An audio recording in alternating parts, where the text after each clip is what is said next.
All right, everybody, welcome to another episode of Entertainment Talks. It's going to be another fantastic day because it is raining outside, and you know what that means? That means that we get to talk about the music industry.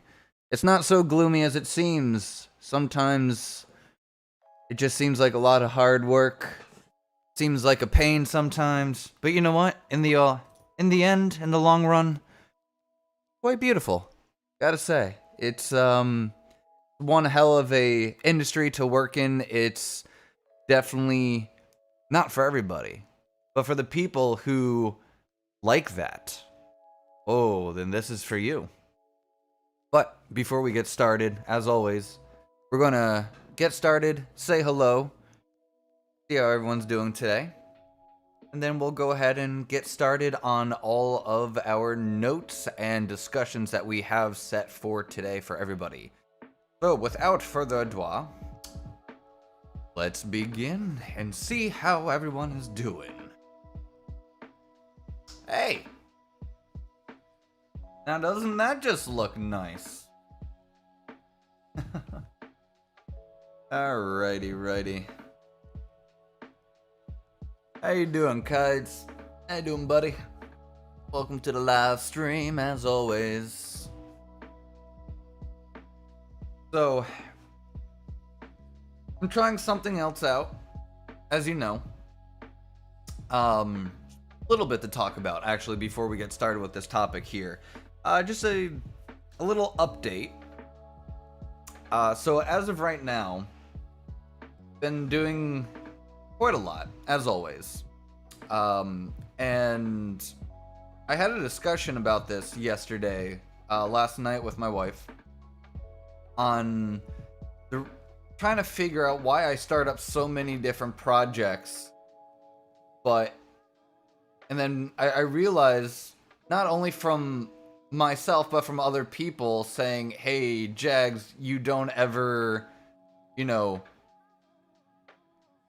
you don't just stick with one thing. And you never actually seem to finish them. And then I realized, yes, that is true, but I like the idea of never having a project finished, because I think with my ADD, which is definitely the main reason why I go through all this, I like the fact that my projects never finish. Because then that means I get to constantly just keep on, you know? I like the idea of something not coming to an end. I feel like by the time I completely and feel like I've 100%ed like everything, then it's just like, what else am I gonna do? I don't like the idea of putting something to a close. I like having that freedom and that opportunity to keep everything more open, to keep everything very diverse, keep variety within everything. And the reason why I'm bringing this up is because it ties into what I was about to say on, I wanted to change, not like a big change, but like a little another micro change to, just to see what happens, with, JAGZSXE here. So for this show, obviously, I'm always going to continue doing more of the improv comedy skits. Anything that were to be filmed still going to take some time, considering I work 40 plus hours a week now. But along the lines of that, obviously, still need to figure out camera tech issues and everything. But with everything else kind of being planned out, as you guys know, I've been doing these live streams a little bit more for the entertainment talk stuff. And I like the idea that for JAGZSXE as a show, I get to do my improv comedy work. I get to show off my video editing skills. I get to show my videography skills in general, based upon the skits that we make and everything. But me naturally always being a teacher and a teacher at heart, and for me working in the entertainment / music industry for many years already, might as well try to go into more detail about it, but not only from my own perspective, but from other professionals perspectives as well. And that's where in the Entertainment Talks live streams, it's just the name of the show for the live stream, we are going to have a multi-part series here for the Working in the Music Industry is Brutal section. For anyone who is familiar with the older stuff I used to do for Sound Off Live, where I would go ahead, interview different bands, or I would listen to their music and kind of judge and rate them a little bit.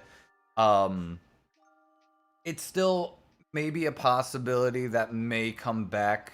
I'm not 100% sure, but as of right now, I'm getting more into along the lines of taking the music industry, breaking that down, and having professionals in their own field in the music industry or just in the entertainment industry overall actually talk about their jobs, talk about what they do to help out other people, and for everyone to get more of an idea of behind the scenes look on what the entertainment industry, and more specifically the music entertainment industry, is really like.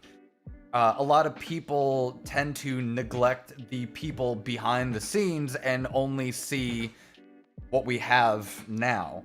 For example, a lot of people just take, when bands play live on stage, no one thinks about how the stage is set up or who builds it or anything, and who gets the whole AV section set up, the whole lighting set up, the whole stage itself set up.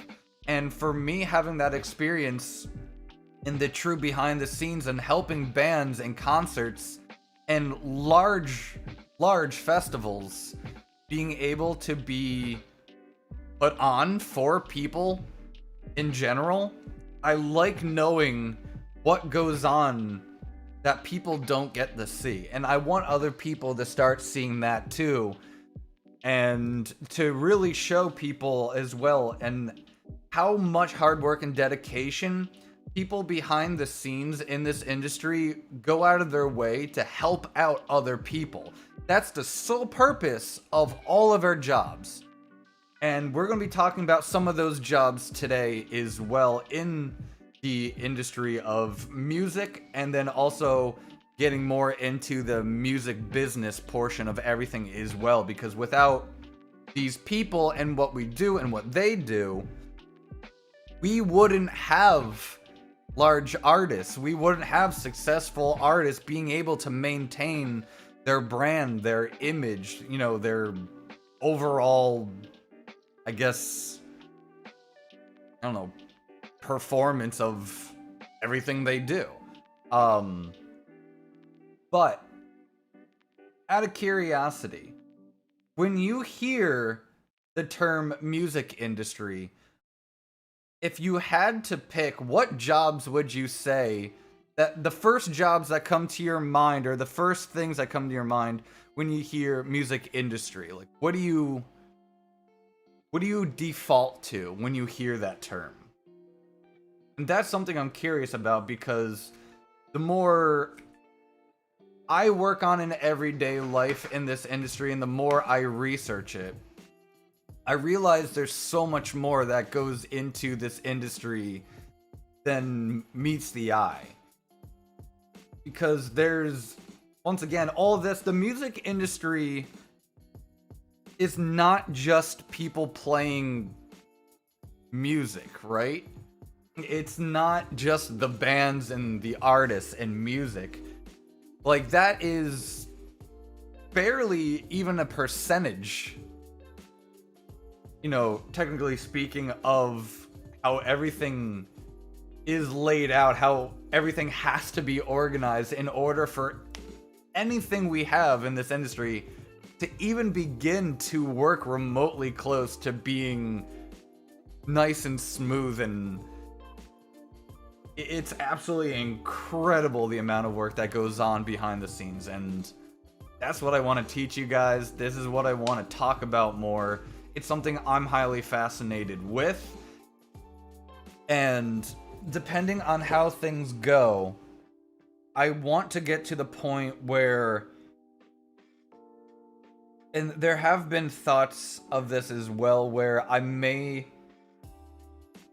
just be doing my own online, courses on just stuff like this, where I may just have professionals come on, like I may have them come on to the show and talk to people and hopefully give them a kind of rough behind the scenes look on what the everyday life of this particular work field or industry, what they have to do in order to make other people's lives a little bit easier. And I know a lot of people. This is what I've been trying to make professional connections for years. Still going down that path as well. But where all this ties in, and no, I haven't actually surprisingly gone off course. But this is where the JAGZSXE show is going to come on a little bit more leaning towards the educational side as well, because once again, this is my entire life. This is what I've been working towards for I don't even know how many years. Altogether, I've been working in the music industry in the entertainment industry for over 13 plus years, but professionally, I've been doing it, I would say, a little bit more since, nowhere near that amount of time, I would say. But it's definitely been a little bit, it's still easily over 5-6 plus years. But, since I do have the education in this, I do have the knowledge and the experience, and I'm very honored to say, of all the professional contacts and people I've been able to meet and work with over many, many years to better myself and to help better other people as well in this line of work. But just to go down some examples here, actually, of some of there's too many to list, but I went down and approximately narrowed everything down to, I think, 31 different jobs within the music industry that I believe actually really help out, not only for the art of music and musicians and bands and artists, but then also for entertainment along the lines of television, movies, and going a little bit deeper into in the music industry, in videography and cinema. Hey Tori, welcome. Happy you're here. But to list off some of them, and I will go into detail, I don't only just have the names of everything that I have, but also goes into a very brief overlook on what each of these jobs pertain to and what they actually do. So the first one I have, and I think everyone should be fairly familiar with this, is the radio DJ and the music director position. So obviously, as a lot of you guys know, for those who may not know, a radio DJ plays music on air, talks to listeners, discusses current events, music, news, other subjects on broadcast, internet, satellite radio stations, so on and so forth, right? Whoever turned on a radio, ever heard of a talk show, or started hearing music on air, that's what they do. Working a little bit in that industry as well for about like a year and a half. We can eventually get a little bit more into detail about that, but I don't know all of the in and outs, which is why I will also have a professional DJ who has worked in the radio industry for many, many years, eventually come on to talk to you guys about their experience working professionally in that industry. And all of these I have listed are all things that you guys will be able to see and hear professionals actually come onto the show and show you firsthand and talk to you firsthand on how to get into that industry, where to look, what to do, and what to do when you are actually in that workforce. But for a music director pretty much just chooses songs for airplay. It kind of goes hand in hand. A radio DJ being a disc jockey, they play the music. Sometimes, depending on how large the radio station is, you will have a music director at times too. Once again, this is something that's a little bit more out of my level of expertise, which is why I'm having professionals eventually come onto the show in the future to talk to you guys more about the different positions and whatnot in this specific industry. And once again, Tori, so glad you are here. And I think this will actually help you out quite a lot as well, Tori, considering you want to get more into music promotions and everything, which is what we're actually going to be on a higher level be talking about today. So hopefully you can get some free education in here, and that's what I want for the entertainment talks. I want people to get free education on how to get into this industry or how to improve themselves in this industry in some way, shape, or form. The next one we have is being in a band or a musician. Eventually, we do have someone booked for that already. It is a friend and professional contact of mine. His name is Brandon. He will be coming onto the show not today, but we'll have to schedule another time for him to come on in, talk about his experience being in a band, what it's like being in a band, how to get started, what it's like, and what the prep work is like. Promoting your own band, producing your own band in some way, shape, or form, touring for anywhere between 7 to 10 plus years. So he'll go in more in detail about that in another episode of Entertainment Talks. Working in the music industry is brutal. As you guys know, I have been working for a company in business called Rhino Staging. Helping them do everything from stagehand to audio-visual tech work to lighting tech.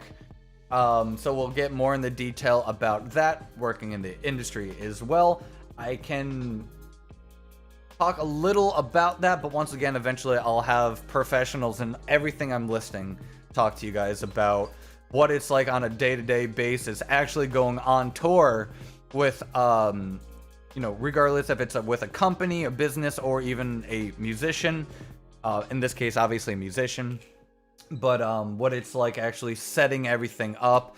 If you have any theatrics behind it all, what the stage setup is going to be like, how they actually work with the lighting and audio visual specifically to pertain to the artist to put on one hell of a show. We have the AV tech. Like I said, lighting tech. Then we also have things going more into your booking agents, which is more along the lines of booking agents help negotiate deals and plans for tours, even for localized areas as well, for artists on their roster.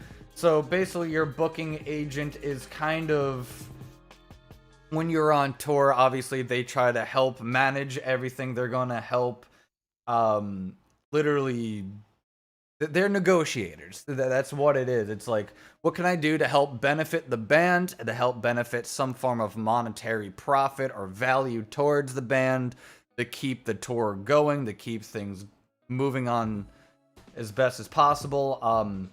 They're probably also going to be looking more towards the lines a little bit deeper of what's going to be the right venue, what venues should I be looking for, and they're going to go a little bit more into that.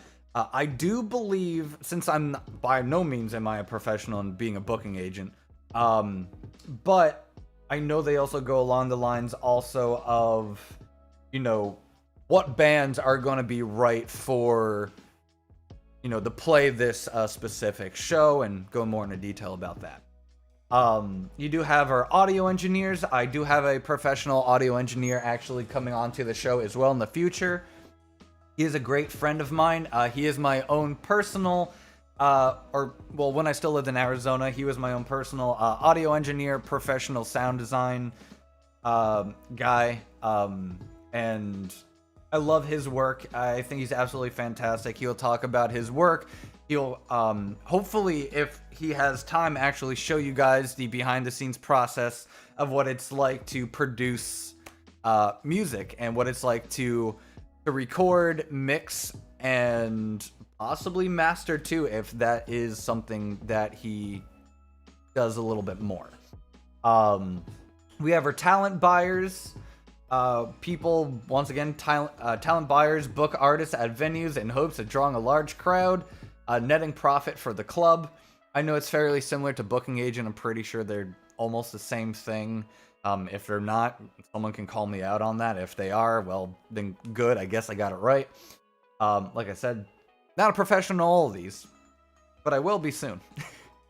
That's the idea. I used to do some talent like booking as well. I will never do it again.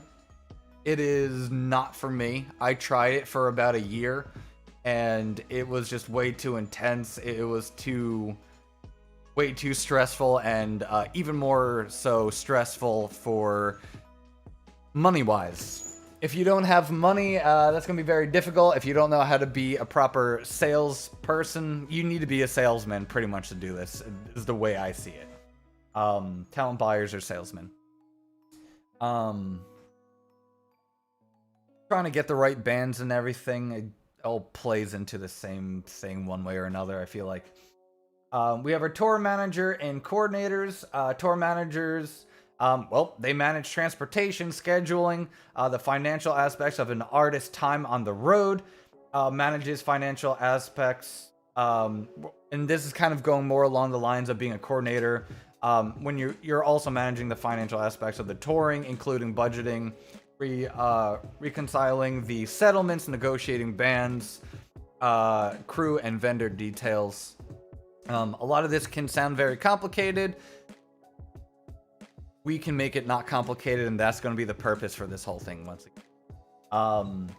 We have our A&R admins, which negotiates terms to secure the rights of the songs, masters tracks, delivers songs to the DSPs, and ensures projects are under budget.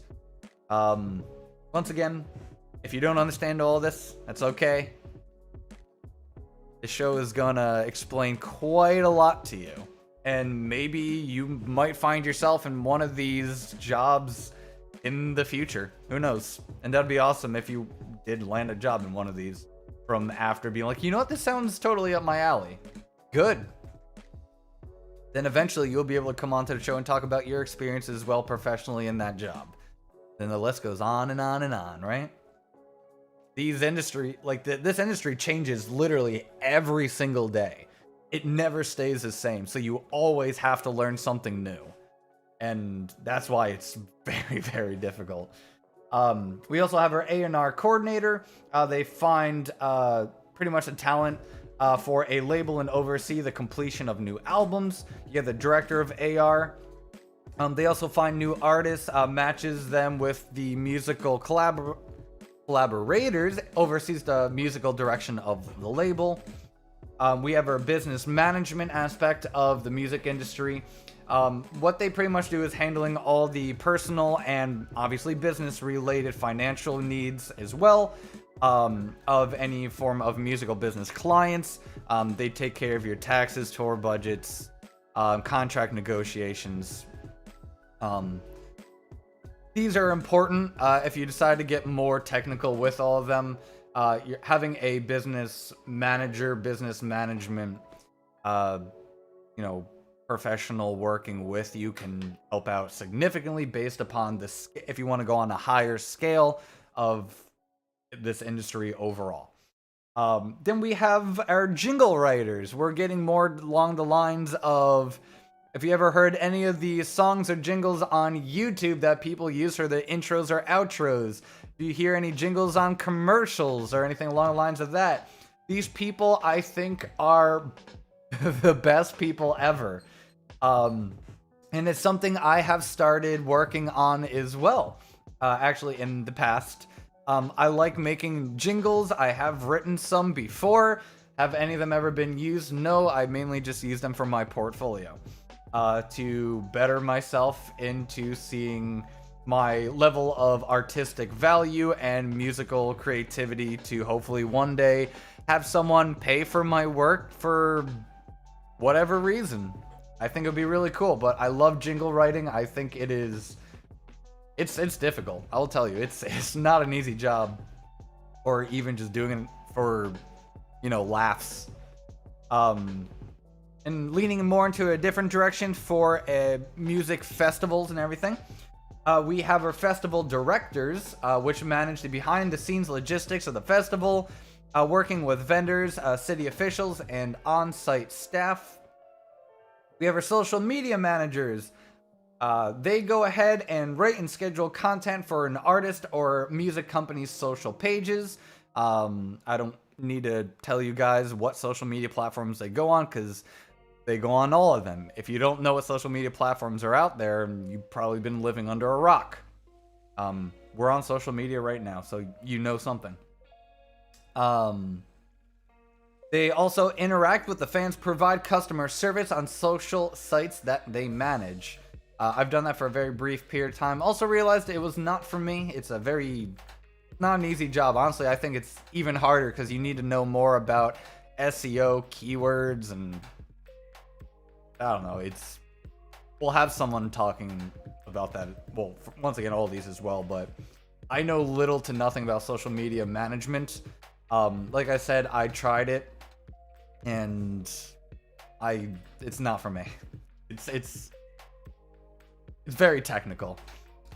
Being a GM, general managers are the decision makers at a label, overseeing aspects of an album's creation such as marketing, budgeting, distribution, and promotional shoots. We got our guitar tech and roadies. For anyone who for some reason doesn't know, our guitar techs, they are the bread and butter of why musicians are always in tune and why their guitars are always sounding perfect and looking perfect.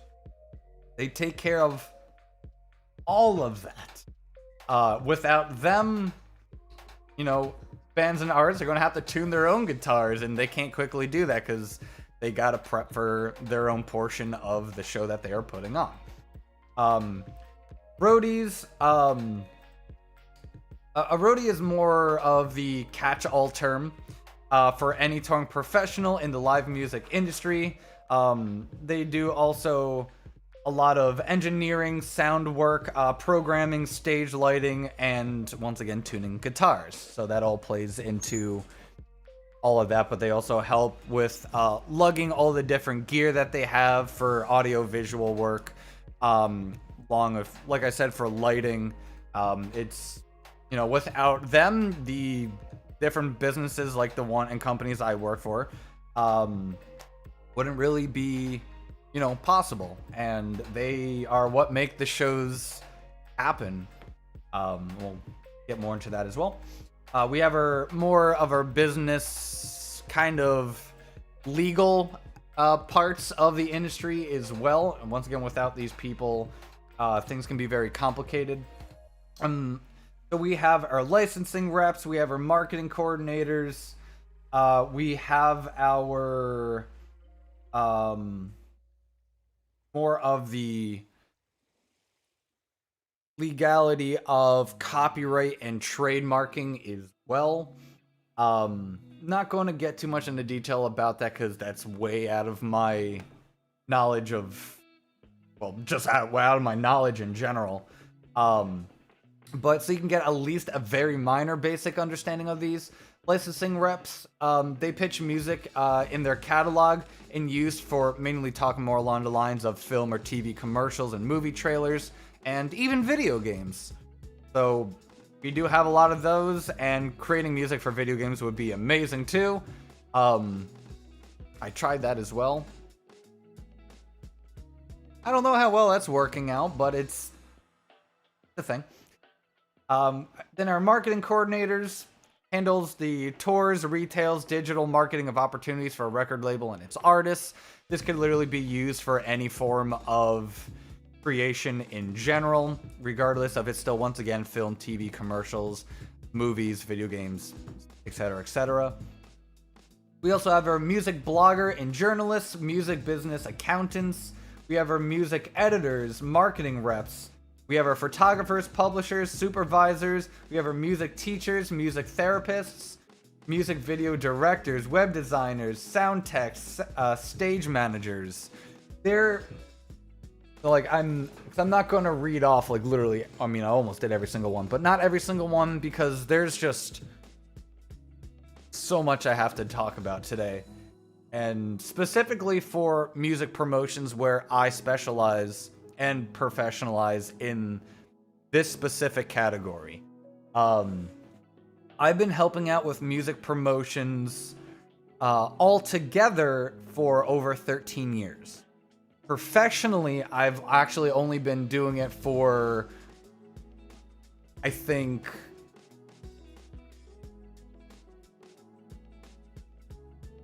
about 5-ish years now.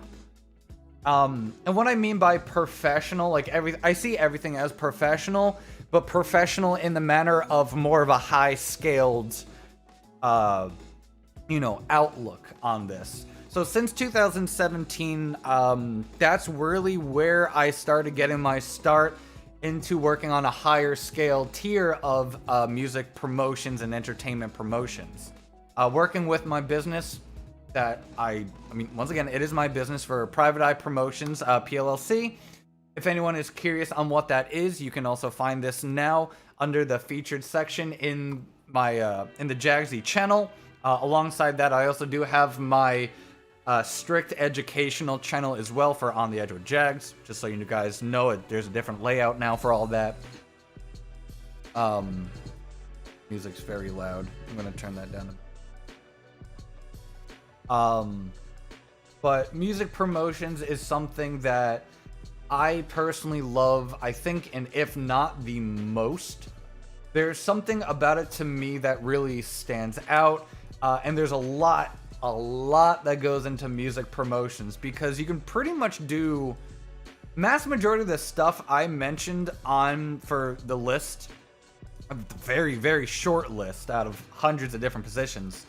That music promotions can pertain to. I mean, we can look as far as videography work, photography, social media, graphic design, actually booking shows for artists and bands.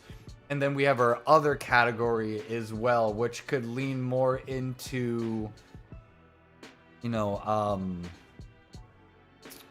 of the more high-end scale of the different bullet points that I listed off for different jobs.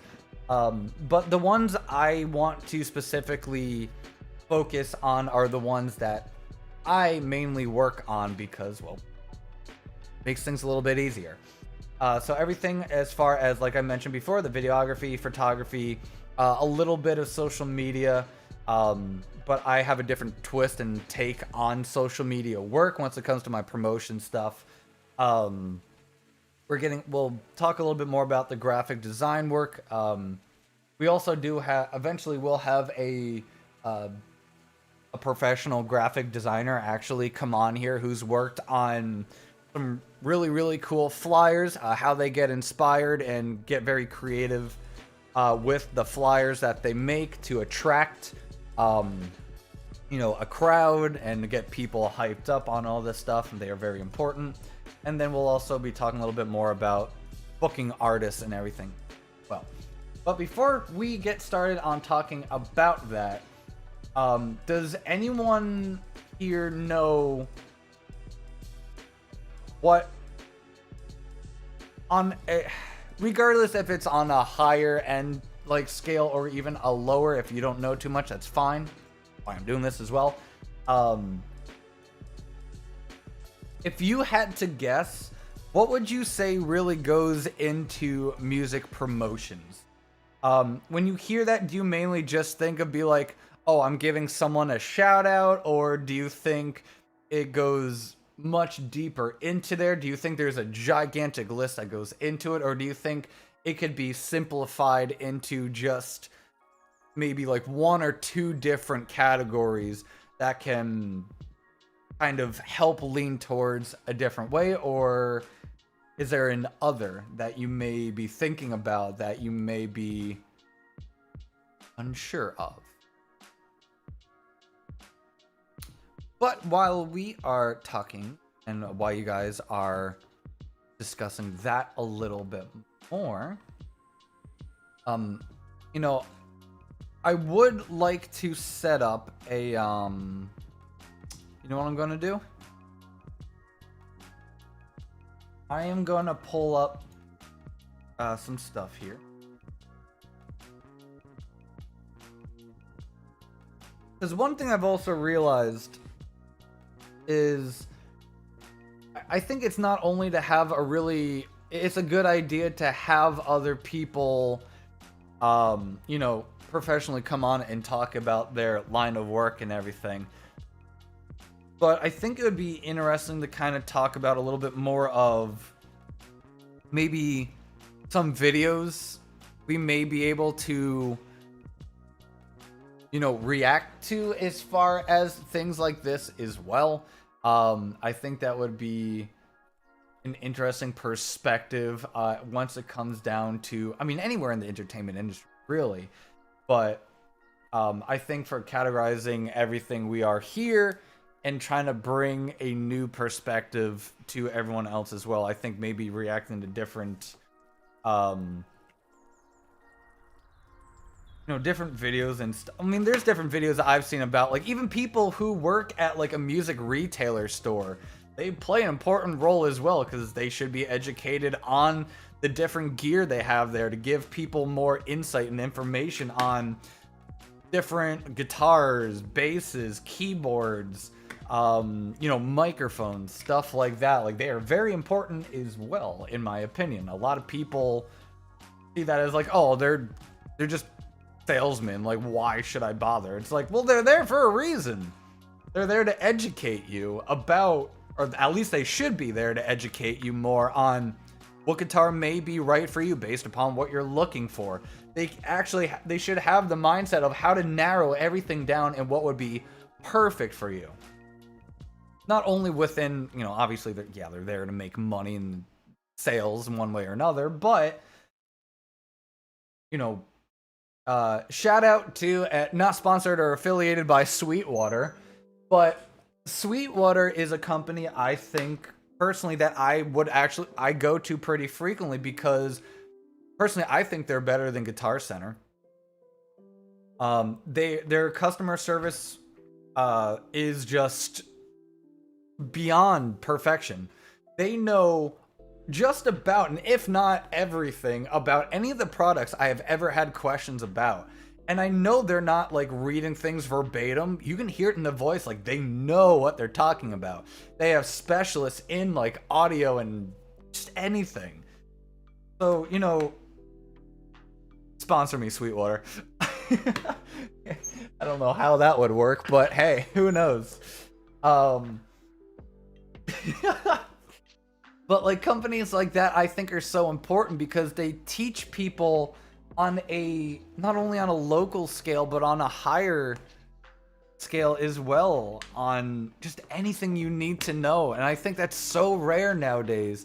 And they don't even just talk about the products. They talk about like, is it good for live performances? How it could actually help you based upon the line of work if you're doing.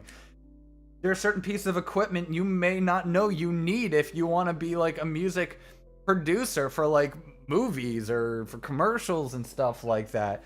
You know, what kind of software do you need? Like, it goes so far beyond what people usually and typically think.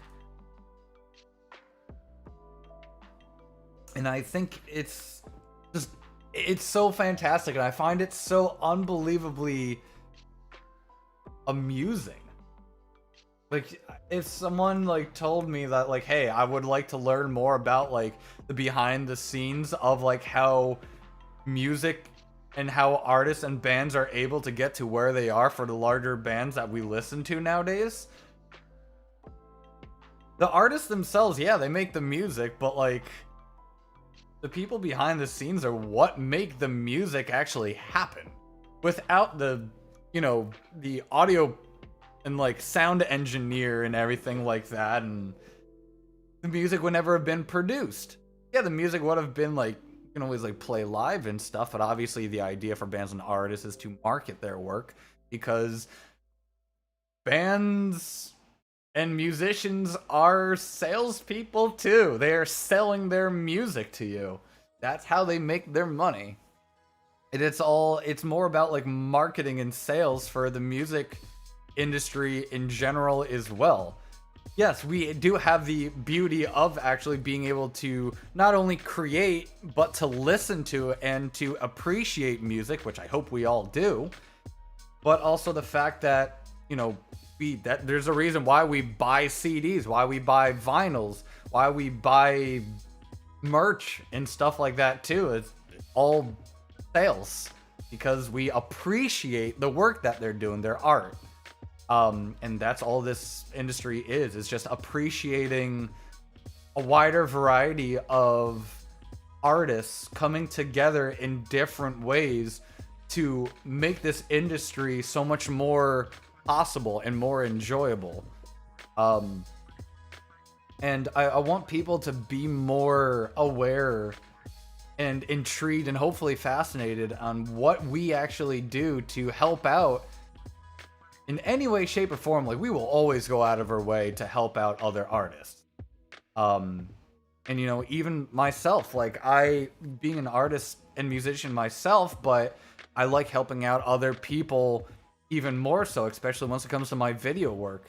You know, all of my music videos and promo videos that I've ever done on, I mean, which can also once again be found on my Private Eye Promotions YouTube channel. That, I mean, I know it's been a while since I posted anything on there, but you know, there's something about filming bands and artists like in their prime.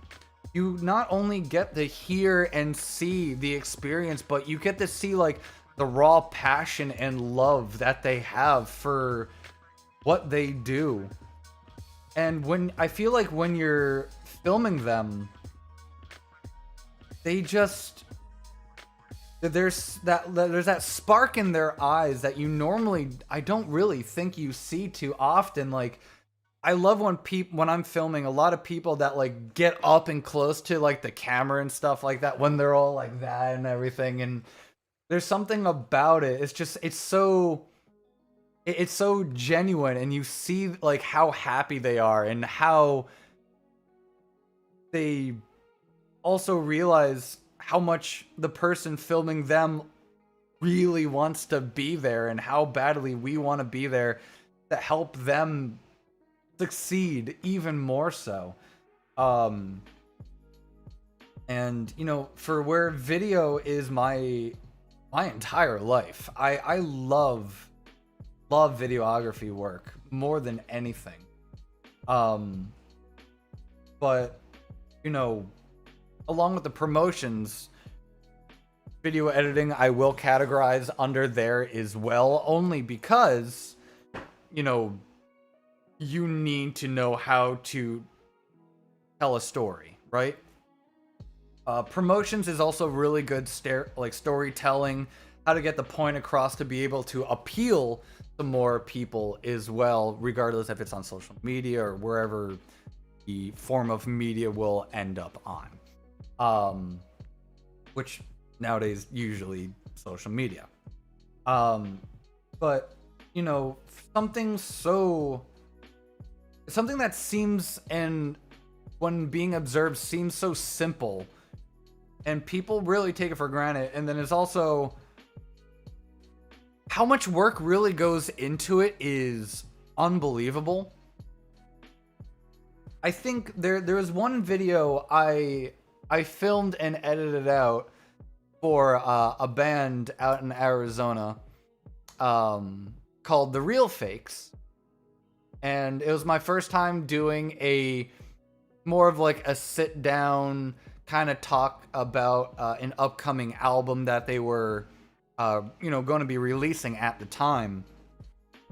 And being able to find the right location to film, trying to do your best to find the right lighting. I mean, once again, it also depends on not only how experienced you are, but like working with your environment, like making sure your audio works properly, making sure video comes out the right way, making sure it sticks to the theme and the style that you go for, making sure that it doesn't only make you happy, but then obviously more so the people, you know, who purchased your time to film and to do the work for them.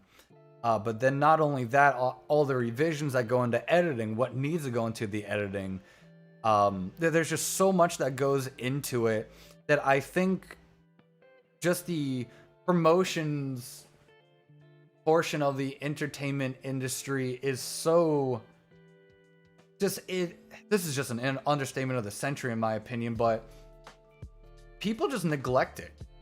And like, I don't think, and it's not that it's not done in the right way, because what pisses me off is that people think that, oh, I'm a music promoter, and it's like, oh, what do you do? And it's just like, oh, I just like repost up like their music and tell people to like listen to their music. Okay, sure, that's like, it's not a form of promotions, because it is. You're doing it on your own free time in a sense, or even if you're not. But that alone is not promotions. Like, you gotta find it. I think it leans more in like psychological, and you have to know what it's marketing. It's straight up advertisement and marketing techniques and skills. It's business. I mean, all of this promotions is a business. I mean, let's be honest. Why do you think we have so many like people working in these like call centers and stuff like that for trying to sell you something, trying to market something towards you? While we see all this marketing and advertisement nonsense on social media and everything, like there's a reason for that. They know how to reach out to certain people, and they know what people are looking for and what they may end up actually like wanting to buy based upon, you know, what Facebook does. You can Google something one day, or you could be thinking something, or you can be researching something on Amazon, and then the next day, boom, it's on your wall, on your activity feed for some reason on Facebook, even though there was no reason for it, but that's how it happens. Usually through third-party companies, sources and stuff like that, but it's there, it's all marketing. They know how to target and reach out to you. It's annoying, but it works. It got to you. Now, obviously, it's a whole different story if you're actually going to click on it or purchase said item or product, but it still got to you. It reached out to a larger audience rather than, I mean, social media limits people too, but I think the best way to really promote, you can't just start on social media. I think it helps, definitely. It has a large outreach if used correctly, but I think the best way to really promote and advertise work is not get to know who you're working with and get to know who they're pertaining to for whatever they're providing. Especially once it comes to a musician, get to know their fans, get to know everybody as best as you can, and then find different artists similar to that, their fans. And then the more you work in that industry and the more you get to work in that very specific niche of that field, it's all about connections. Yes, like I said, a lot of it can be labeled as like marketing, advertisement, and sales, but a lot more of it has to do on making a connection with a very specific group of people or a very specific niche, aka your target audience. And if you want to reach out to more people, you got to get to know them. And you got to make sure they know who you are, what you believe in, what you're passionate about, and why you're passionate about helping out a certain genre or a certain scene or a certain lifestyle or whatever it is you may be doing. And once again, this doesn't only just pertain to music. This goes for literally any form of promotions in general. Obviously in this we're gonna be all about music, but you know, it's being a music promoter is probably one of the most tiring jobs, I think, in this industry. And obviously that's 100% biased because it's my opinion and I'm doing it. But when you do it day after day after day after day, I mean, yeah, anything could be tiring, but when you're on the field 24/7, like, you are hardcore multitasking, man. Like, for me, I go from trying to, like, where am I going to reach out to? Who's going to reach out to me? How do I get myself known? Then after all of that, you got to get your name known, your brand, your image. You got to build all that up. You got to build up your portfolio. You got to make your connections. And then once you have done all of that, which takes forever, you know, for me specifically, then you go into, I started off in photography for bands, musicians, etc., etc. Then after that, eventually I got my into videography. Then eventually I got my into video editing. And that's a lot of time because then you have to find where to go to, where to shoot the music videos. You got to make sure you have the money to go out to the different concerts, or if you can strike or negotiate some form of a deal with the artist that may be playing that day. Obviously, you have your contracts signed up if they are paying for a good or service. Then obviously you got to reach out even more on social media, anywhere you can.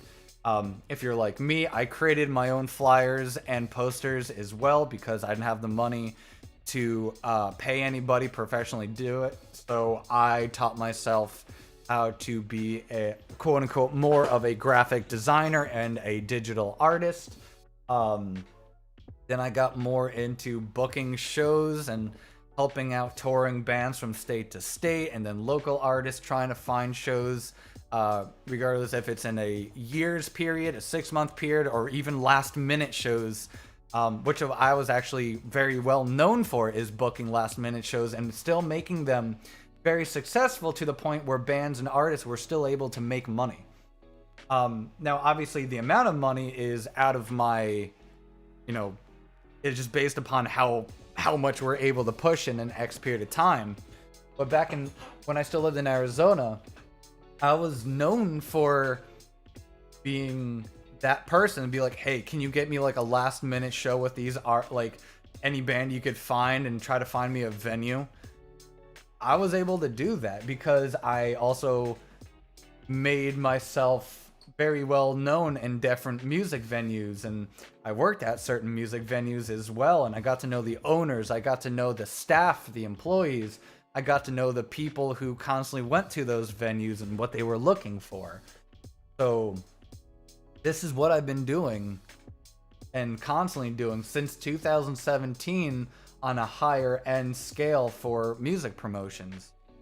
And I gotta say, I not doing it for a couple of years now because of, you know, what's been going on with said pandemic and stuff like that. But, you know, it hasn't been easy to go back into, but it's something I really want to go more into as well. And being in a brand new state now, you know, I'm trying to figure out the scene for everything. I'm trying to figure out the people. I'm trying to get to know the people, and it's just gonna take some time, but little by little I'm getting there. Unfortunately, I haven't been able to go to any shows or concerts.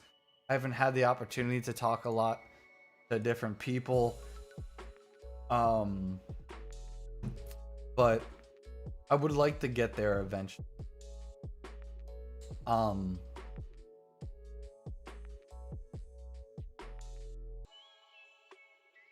long? We've been at this for an hour already? Okay, not bad.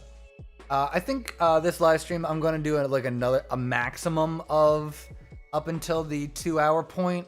I don't necessarily know if we're going to get to the 2 hours, but live streams they have been taking a lot more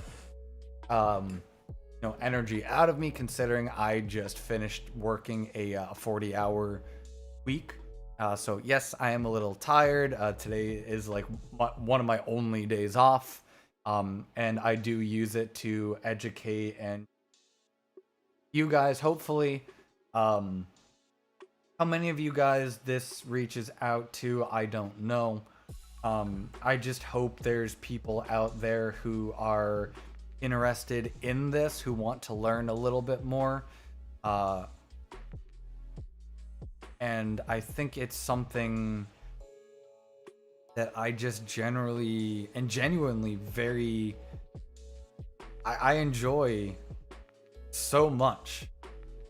And I mean, I also want to get to the point where hopefully I want my own like online classroom where I can just teach people, but in a manner of like not only maybe and or teach, but I want to be more of a mentor to people to help them and to help like get them leaning towards the right direction for a specific field. And hopefully I want to give you the resources that will help you better your life wanting to or currently in this like in this industry. Like that's what I want. Which I may also get to the point where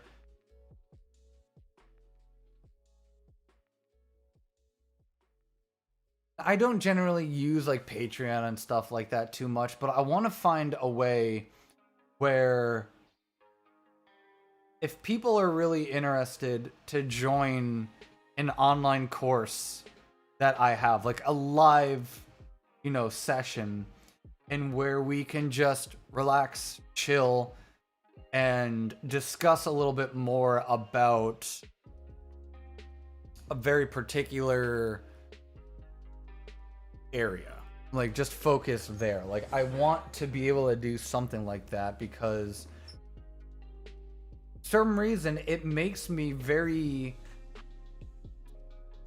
excited to know that I could have the potential to have my own classroom online and to teach. And I don't think this is going to, I mean, it could. I think it could easily, reach out to the older audience. I mean, older to the sense where you may be, like my age or in your 20s or something like that. But I think more so for kids in a sense where, and I don't mean like really, really young kids. I mean, kids in high school. I mean, they're not really kids. They're,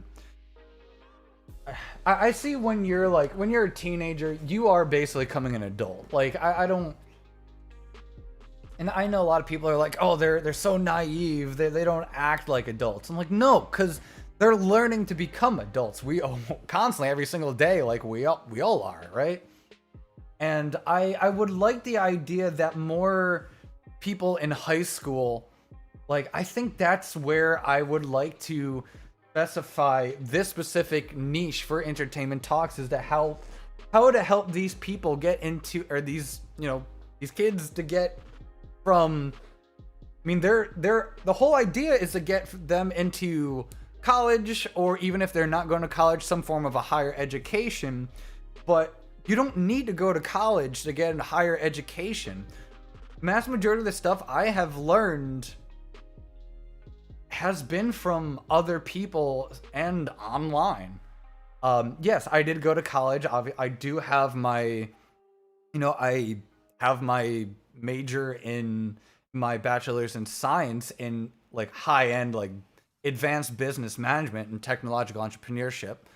But you don't need to go to college for a lot of things. And personally for me, I don't care if someone goes to college or not, because a lot of people can't afford it. And it's good. Like, people who want to go to college, but you don't need to. And I think that's something I would like to create and to build online. I want to make a form of a more of an entertaining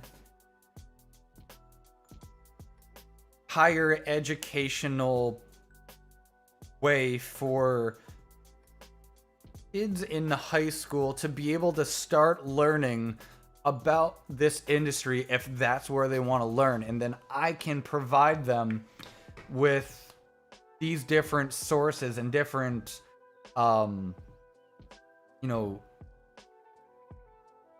real-time value and hands-on experience in these fields. And by hands-on, obviously, I mean, not really hands-on, it'll be online, but it'd be nice to create something different like that. And I talked about this before, and some people are like, oh, you have like Skillshare. No, that's not what I'm talking about. Skillshare does not come close to the different ideas that, I'm looking for. It goes so much, like, very microscopic on how to help out a very specific target audience, because it's what makes the most sense to me. And I know it's going to be more difficult, but there's part of me that doesn't only, like, I enjoy working with, like, kids in general, considering that used to be, what I used to do for years with different companies, businesses, and agencies.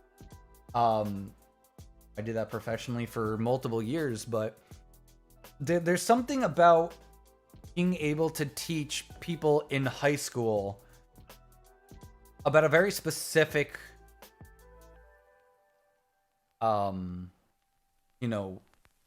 just a brand new, like, world. And what teenager doesn't love music? Who doesn't want to be a musician in some way, shape, or form? Like, I think it's just almost like nature now, where it's just, we want to be in this industry. Like, we thrive to be artists. And I don't understand why high schools don't have that. And I don't want to get to the point where I have to get like a master's or a degree in teaching to be able to teach.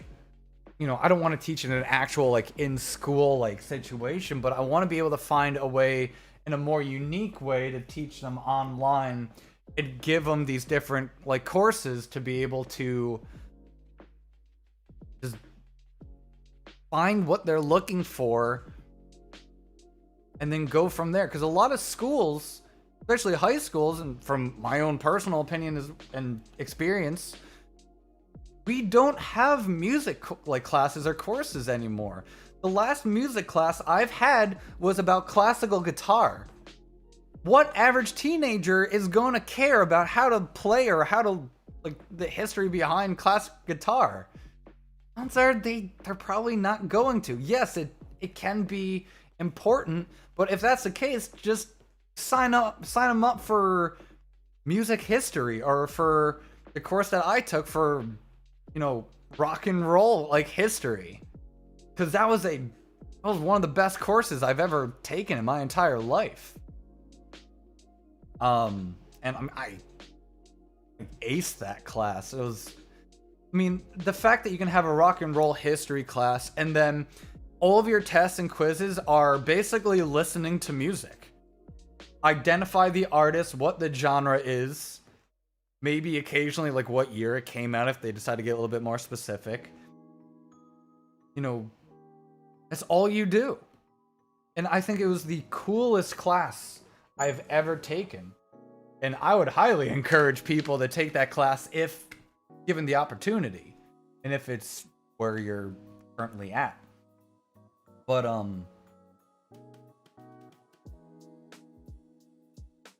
would just be so much fun to do that. So, and part of me is like, oh, maybe I should create this for that. Maybe I should make a website for that. But I don't think that's the right direction to lean towards. At least maybe not right now, at least. But that's why I'm doing this show as well, because like I have such a deep passion and love for teaching and to help mentor people and to help lead them towards the right direction and the dream, like to find their dream job and how to get it. And I think the entertainment industry is mass majority of people's dream jobs, because we have almost everything. Like, people love movies, people love music, people love TV, people love all forms of entertainment. You know, even voiceover work goes into the line of this too. And as you guys know, I love voice acting. I love doing everything in the entertainment industry. That's why I'm so fascinated about it. And the more I get to learn from other professionals, which I still try to do every single day, because by all means, like, I'm not a professional in all this. I can hardly classify myself as a professional even in the work I do, because I'm really stupid strict and on myself, and I see myself as a perfectionist even though I'm not. But you know, I beat myself up pretty constantly because I want to do better, and I know I can do better, but artist syndrome. But eventually, I would like to talk and get to teach more about like this whole music portion to, you know, kids in high school, and then get more into detail about the overall educational portion of the entertainment industry as a whole, basically being a gigantic umbrella term. Because, I mean, let's be honest, we can, if I went down the list of all the jobs you have in the entertainment industry, we would be here for years, man. We would be here for years. All the micro, like, subcategories of all the industries of an entertainment industry, we're just breaking down to like microorganism like level, and it's just way too intense. But in a sense, I think should be a way for us to create something a little bit more to help people, and you know, high schoolers to be able to find their passion earlier on. Because teenagers are so like, we're so, when I say we're, I mean, I'm basically imagining myself as like a teenager still, is to the point where so forced, and they are so forced to be like, you got to figure out what you want to do, and quick. You got to get the right job. How are you going to live? How are you going to make your money? You know, how are you going to, you know, maintain a proper home, a family? There's a lot of pressure that leans onto high schoolers. And that's not fair. It's way too like pushed in their faces.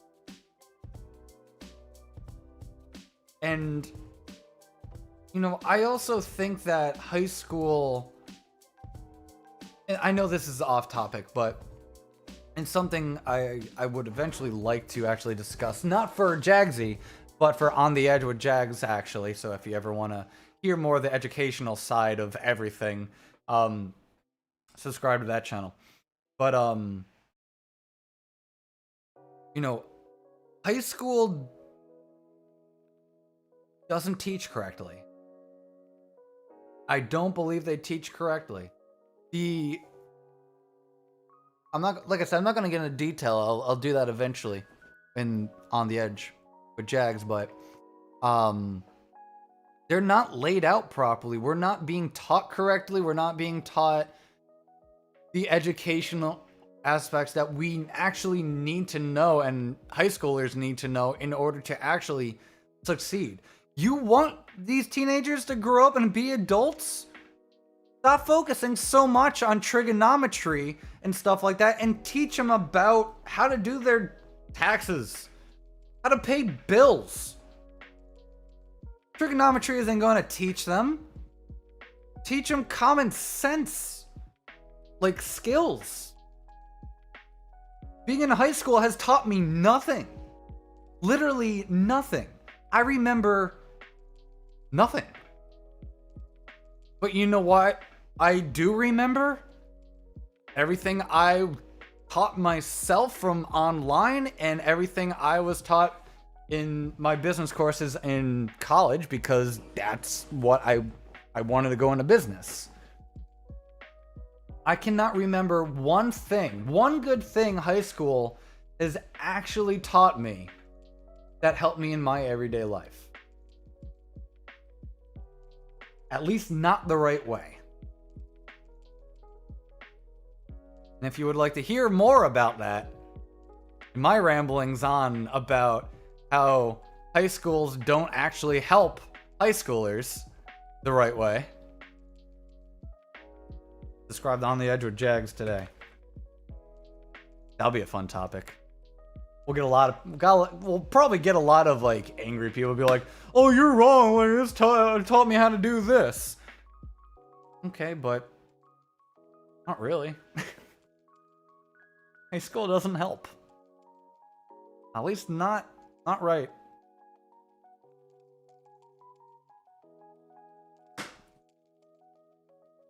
They don't have the right courses. We don't have the right classes. Why don't we have an entertainment proper like music course for like kids? Huh?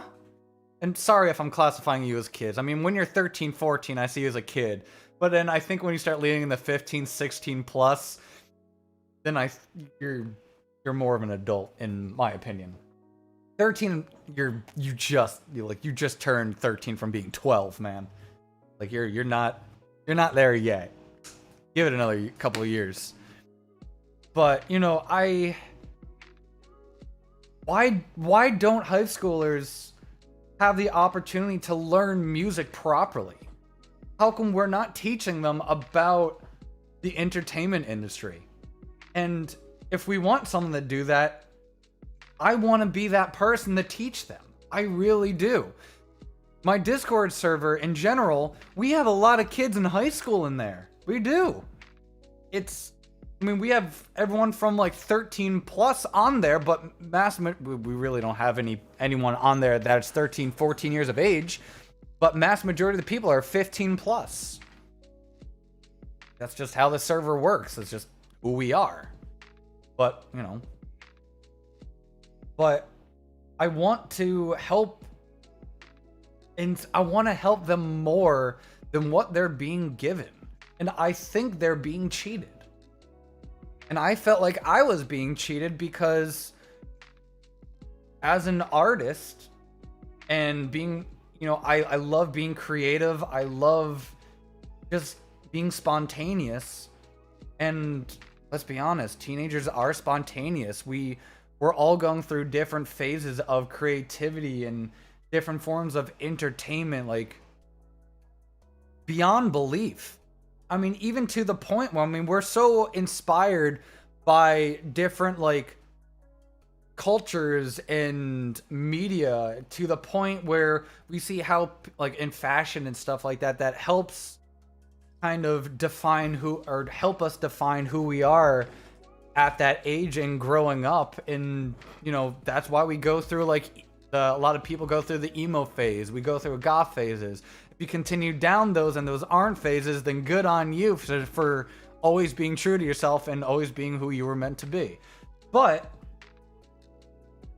we see all of these things because we're inspired in some form of entertainment or creativity that you just see in everyday life and entertainment, where it inspires us to be who we believe we want to be or who we should have always have been from an X period of time. And we are, I believe, we are all inspired, regardless of what people think, by entertainment. Like, we are the way we are because of art. And that's what I mean by entertainment. Entertainment is art. Art is entertainment. They are one and the same. They are so ridiculously important. So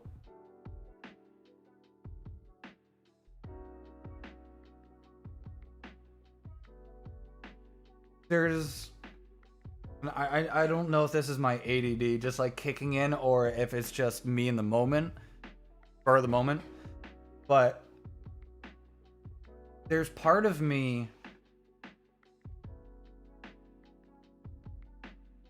that wants to kind of draw a fine line on, even more so on the JAGZSXE show, where yes, I have the improv comedy stuff, which I love doing.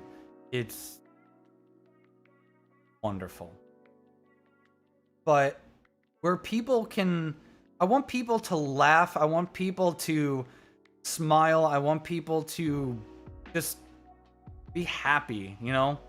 Life is so difficult, and the form of improv comedy helps the heart. It helps cure the heart of so much. But I want JAGZSXE to also be educational strictly in the entertainment industry as well. So I think there's gonna be a fine line where, yes, I will have the improv comedy stuff, but for the entertainment talk stuff and everything, I think this section for the show will lean more, the target audience, I'm gonna say, in the niche is gonna be more for kids and, you know, more leaning into our adulthood of, you know, high schoolers. I just think that's where it makes the most amount of sense, because adults are stubborn to begin with. Like, we are gonna either just say, no, I don't want that, I don't care. And it's usually how it is. But teenagers, you know, teenagers are picky, man. They want what they want. Regardless if you think if they don't know what they want, and trust me, it's half and half, but that's the part of growing up. We never really know what we want, and that's the reason for being a teenager. So being a teenager isn't meant to be to the point where it's just like, you're becoming an adult soon and you better figure it out. No, it's the developing point of, okay, I used to be a kid, now I'm a teenager. What does this mean? This means from 13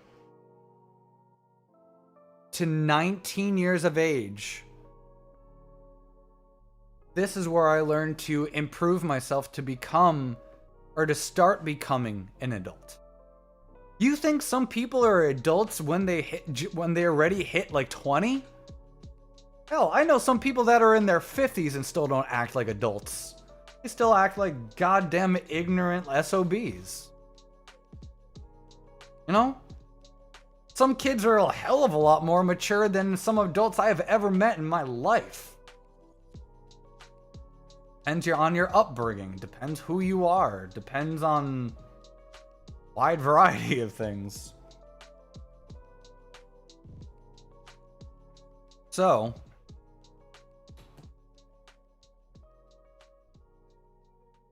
and plus I think my show overall, it would make more sense for my show, for JAGZSXE, for both the improv comedy and educational, the niche to really just be, or at least more centralized and focused on high schoolers. I think it makes more sense. That's how I see it. Not to the point, like, I don't like the whole spastic, crazy things a lot of YouTubers do to try to catch people's attention. No.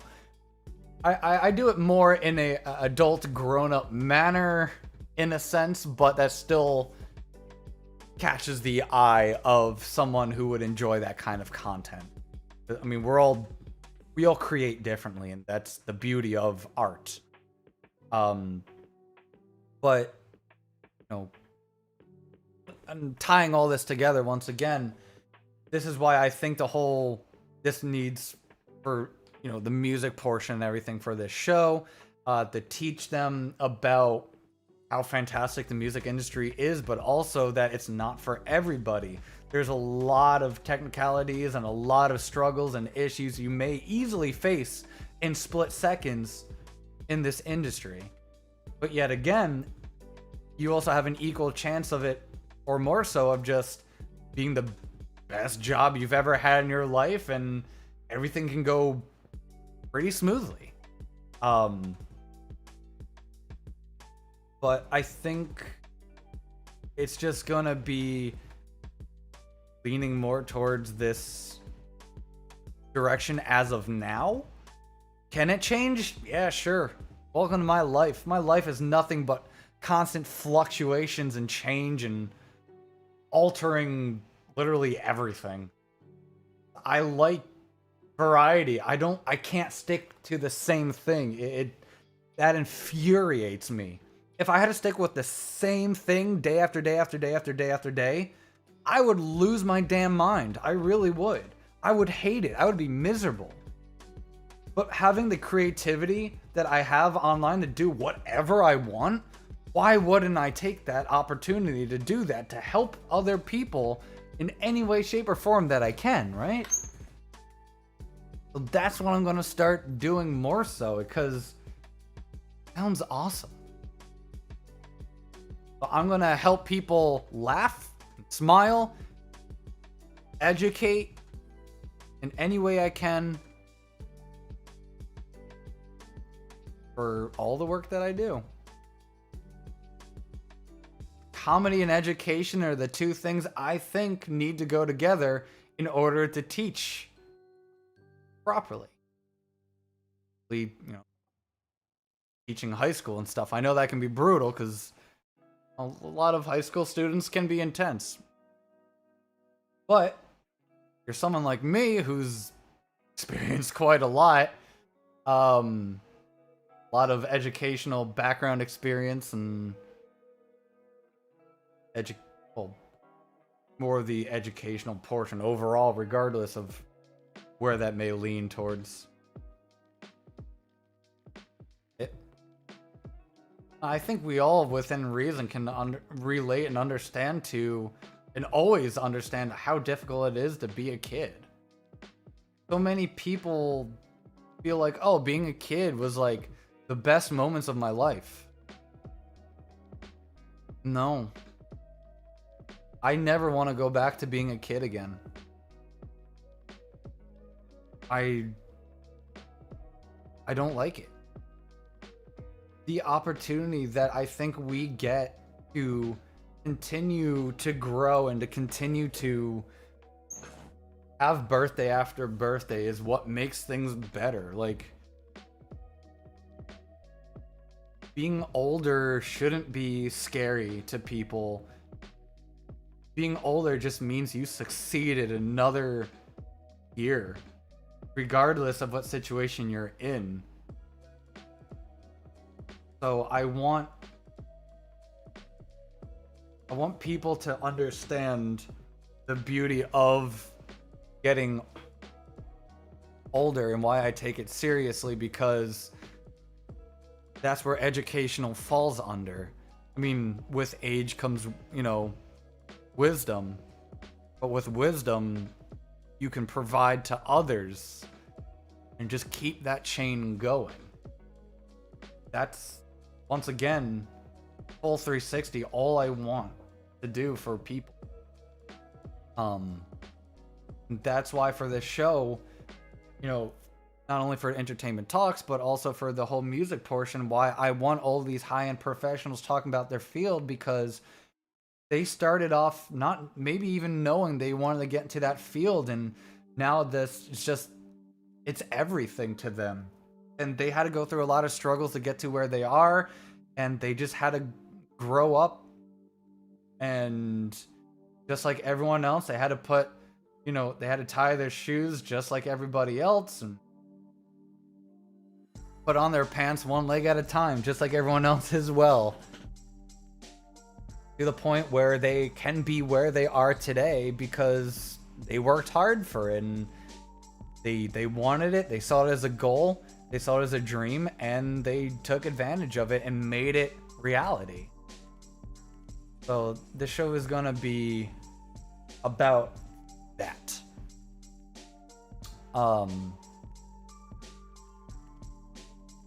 But I will be right back. Nature calls, and I am getting a little hungry. I can feel the dizziness start to come in a little bit in my head because I haven't eaten anything all today because I'm a fool. But we'll be right back. And when we come back after our little break, we will talk a little bit more about music, go more into detail and depth about music emotions. But until then, I'll be right back.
Alrighty. We are back. Thank you for bearing through that short little intermission real quick so I can not pass out. That'd be great. But like I said, getting back onto the topic here for music promotions. It's been so busy. What's currently going on with you right now? Like, is it a lot of like the online stuff or like work?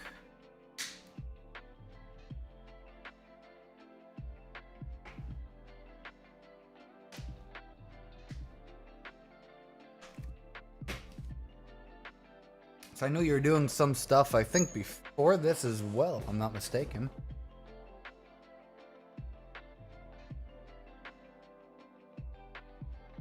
But music promotions. Depends what we're doing, right? When people usually go into music promotions, there's, I think, and let me state that I think, people narrow music promotions down to one of two things, mainly. One, photography. Two, social media. I think those are basically what people think of the most.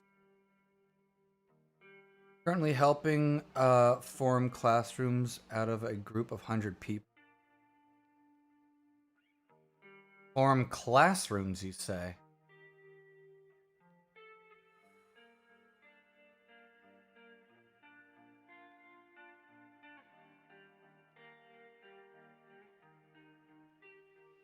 Huh.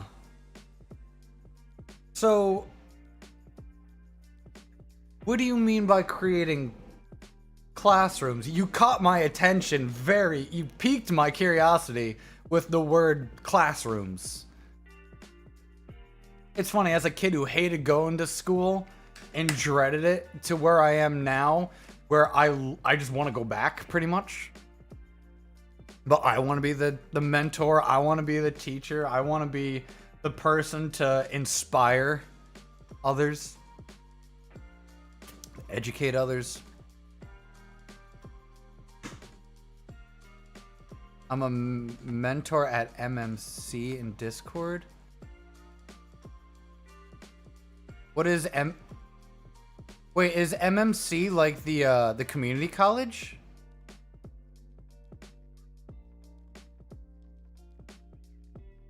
Is that what you're talking about?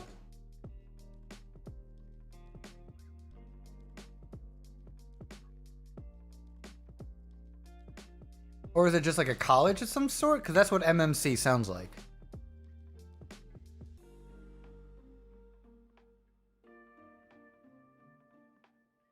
Wait, so they create online like classrooms on Discord? Beard has a weird shadow and I don't like it.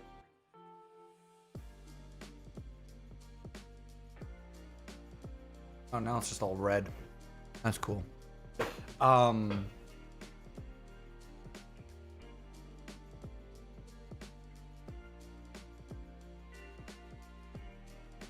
That sounds really good idea.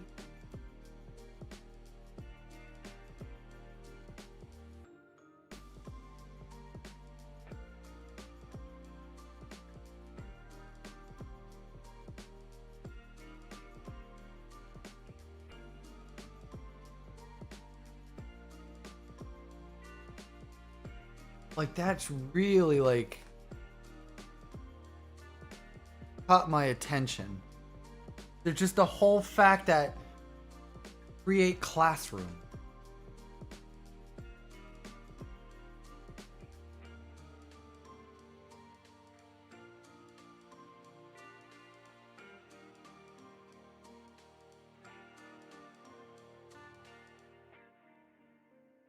MMC.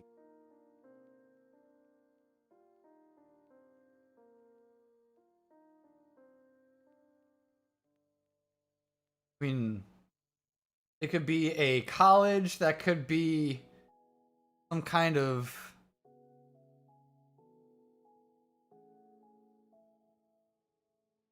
MMC is the program Discord has to train young people in online safety and become moderators. So safety specifically for like Discord? Like as a company, as a brand? Like, is it that form of online safety, or is it like something like more?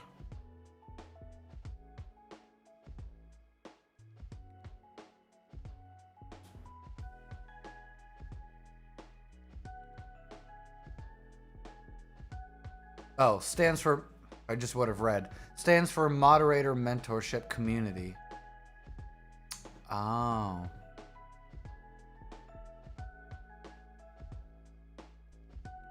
Like I said, I'm a little out of it today too, so sorry if I end up being a little stupid.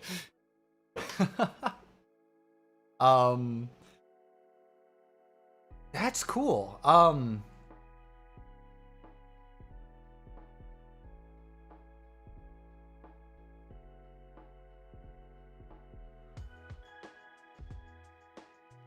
I really, really like the idea of creating classrooms, like virtual.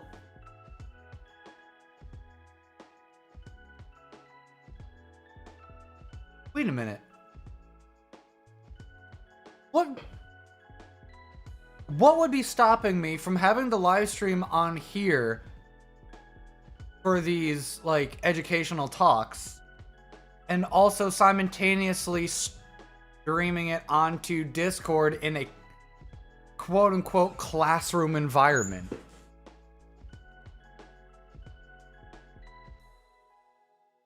Yo, what's up, Quinn? Virtual classrooms for music industry?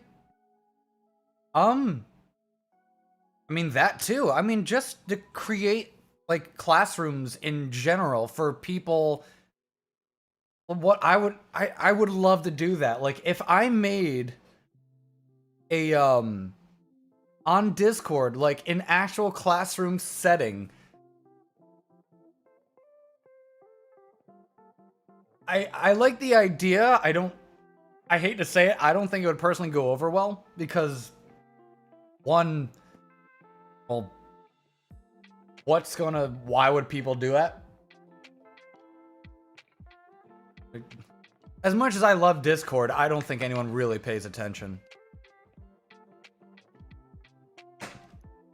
But I just like classroom settings. It feels... I know you would. I'm not gonna say like nobody would. I know you would be...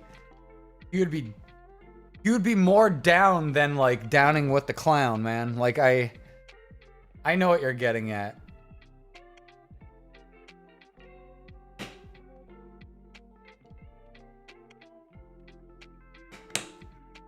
Obviously Discord has people.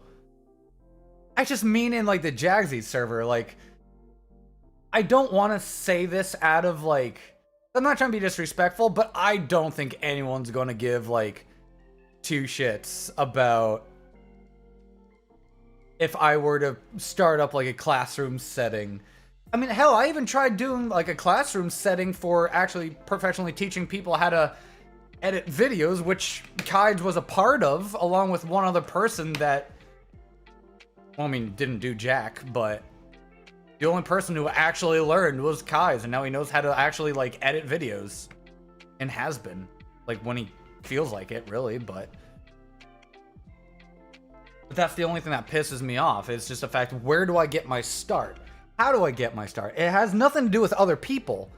It has to do with me and the right way to approach the situation. The execution on Discord may throw it off, but seems to be a great idea. I mean, I already know what Kides would say, but Quinn, for someone who typically isn't always on like Discord, like if you signed up for a online course that I put on, being that you are a musician and someone who also works in the entertainment industry, as I would label that, would you remember, of be like, oh yeah, I have this thing on Discord today. Yeah, sure, we have the events thing, but we had 5 people who put interested, and, you guys are here. I don't know who the other people put interested. I don't know who actually put interested. I have no idea. All I see are numbers. So it's just, I don't know how to judge. I don't think I'm a good judge at numbers.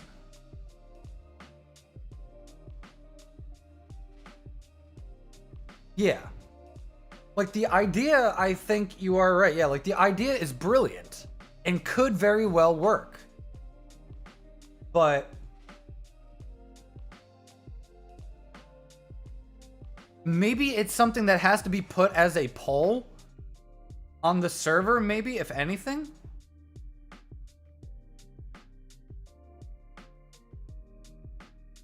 So, like,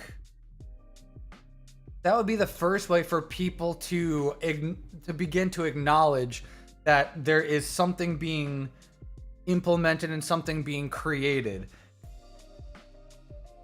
However, I want these lessons to be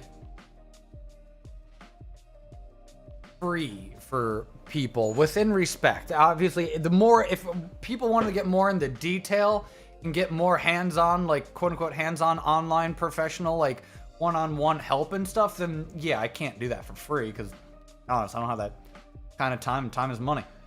But I like the idea of just having a classroom setting where you guys just ask questions, where we just have a topic and just talk about it in an actual virtual classroom setting. I think it would be so cool.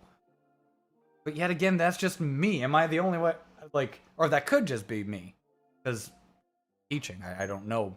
I mean, other people are like, oh, Meridian School, why would I do that? School isn't going to be as fun as this. Hell, call endless entertainment for a reason. Got everything. Doesn't matter. You want to know how to do improv comedy? Yeah, sure, we'll teach you. Whatever, I do that on JAGZSXE.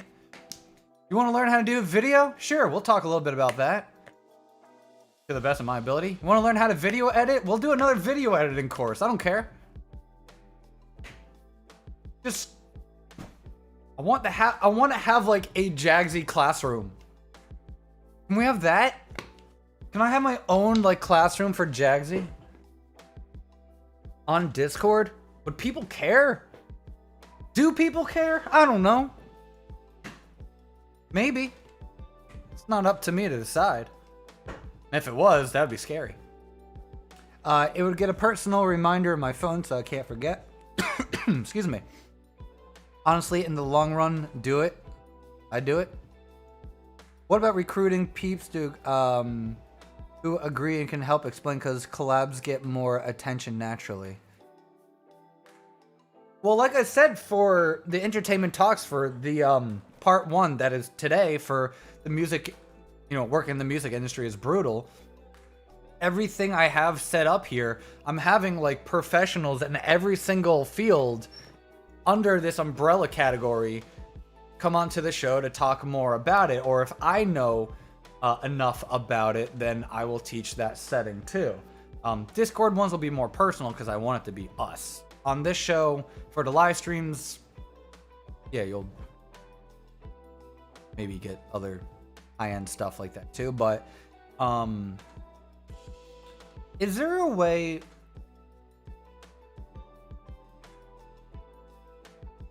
Guys, is there a way to just make a like a poll? You know what? Maybe that wouldn't even matter either. Like, maybe it doesn't need to be, I don't know. Like, yes and no, because polls are generally good ideas, but on Discord, it's so much static. It's just so much noise. No, not on here, on Discord. Because every time we've done a poll, like, people will answer polls, but no one will ever follow through with them because that's just the nature of human beings. We don't really tend to follow through on polls. We'll vote on things. We like to vote and we like to put our opinions on things, but we generally just won't follow through. I feel like that's just a natural instinct of, like, human beings in general. We're all so busy, we forget things. Our minds aren't always the greatest. I get it. But, like, I want my own, like, little classroom setting. And I want people to be inspired and to be happy about that. Quinn, the fact that you said you would totally join in just already, like, made, like, me to just be like, do it. Why the hell not? What do I have to lose? Literally nothing. Literally nothing to lose. Worst case scenario is that it ends up becoming an educational area with some basically just friends. Which in that case, what's wrong with that? Hell, if there's community members that join, cool. Bonus perks.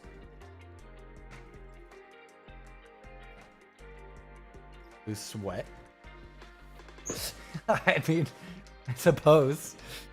I guess. But,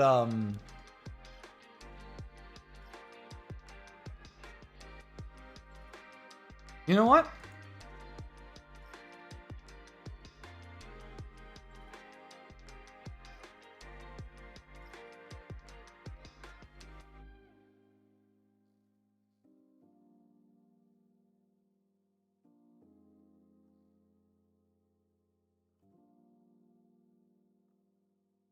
What we're gonna do? Got an idea.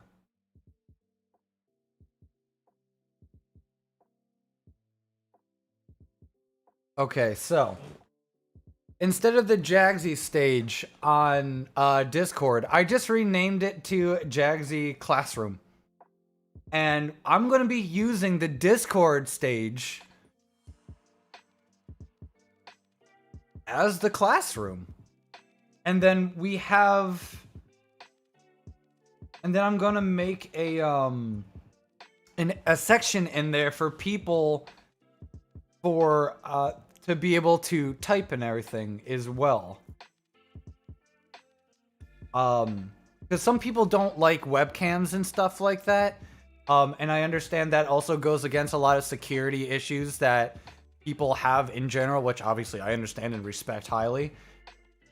But I think edit channel.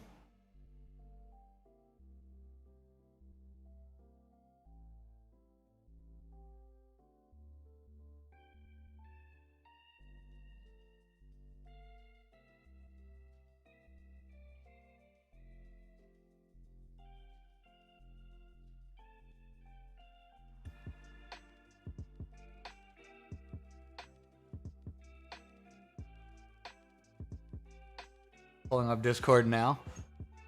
Oh yeah.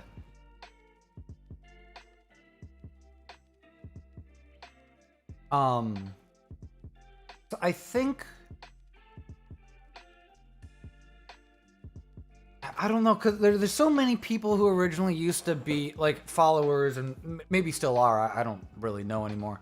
But so many people were just mainly following based upon the fact they're like, well, I'm only really into for like the video games kind of stuff. And I was just like, I got bored of that, which why we don't do it anymore.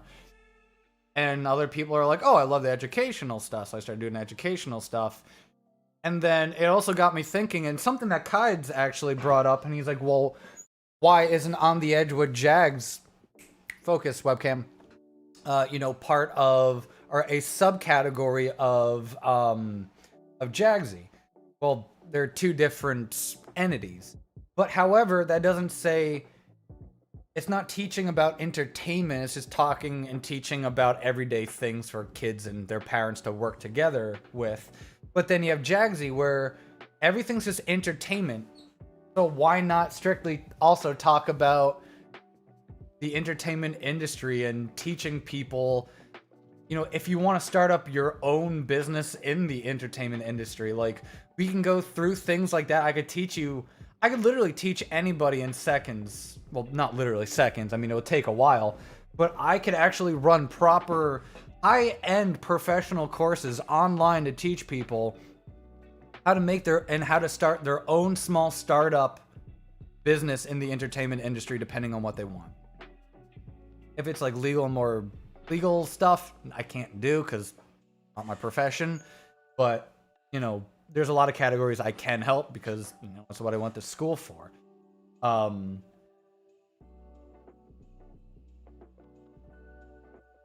I think maybe another idea I also have as well for this classroom setting as well is when you're on the Discord stage, there's no video. It's all audio based. Do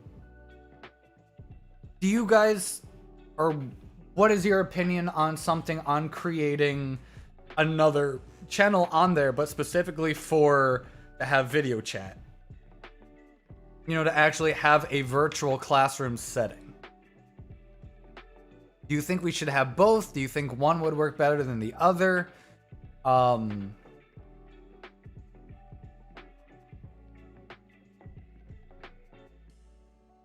to figure out what may make things work a little bit more simpler or easier for all of you guys.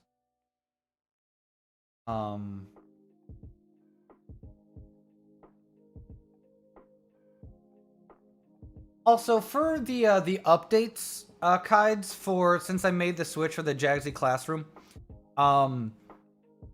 which for like an update or something like that, would that be under the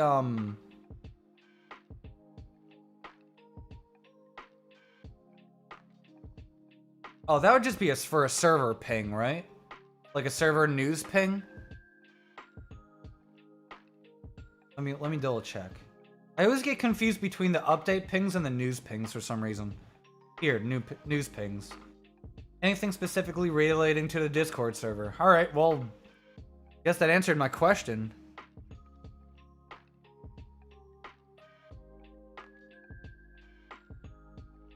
Okay. So archived,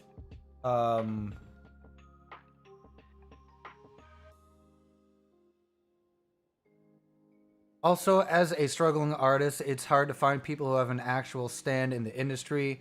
Both visual and typing class would help different types of learners.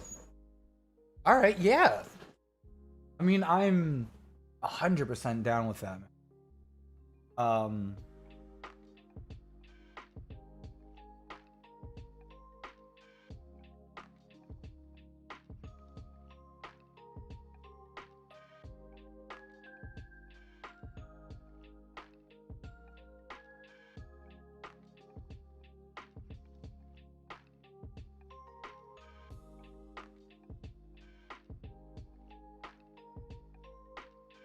All right, I'm typing out the update here right now, so give me 1 sec.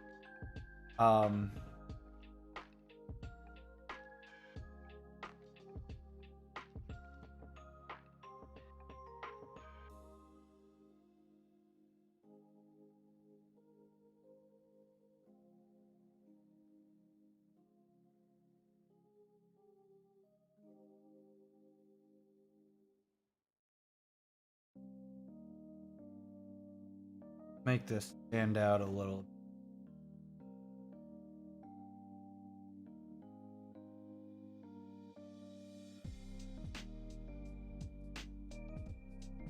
I myself am a visual learner. Took me all of high school to find out, but my entire family reads to understand, so I have to think about extra learning paths when dealing with them. I do agree with that. I'm more of a visual learner myself. If someone just tells me something, I'm like, I can understand it, but because of my ADD, it does sometimes get the best of me where I tend to struggle a little bit more. I do believe in alternative and alternative education, and that kind of goes along the lines with like planning and thinking. So that's why I would like that a little bit more. I mean, I'll find different videos to teach you guys about different things. We'll have different people maybe come on to talk about the, different things as well. That will probably be pertaining more to the live streams and everything. But on Discord in the classroom setting, I think having that one-on-one experience for people who really want to learn more about this, who just, want in and to better themselves in this industry, why wouldn't they take the opportunity, right? At least that's my opinion.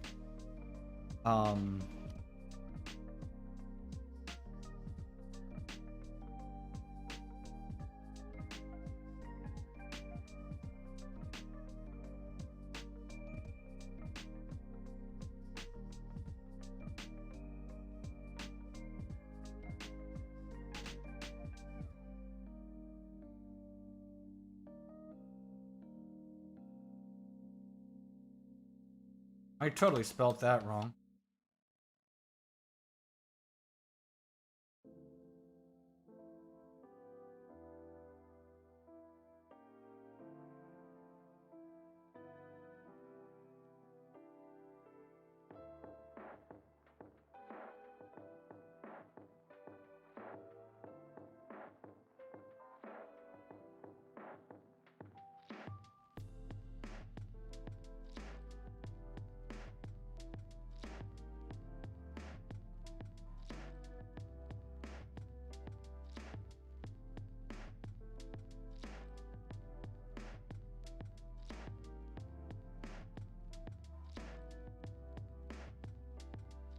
I think one thing I'm gonna do, I'm not just gonna... Kids, if you do have some free time,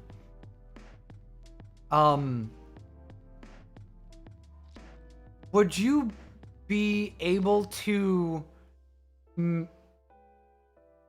and or make some kind of thing for like a different role for like classroom members, so people and to make a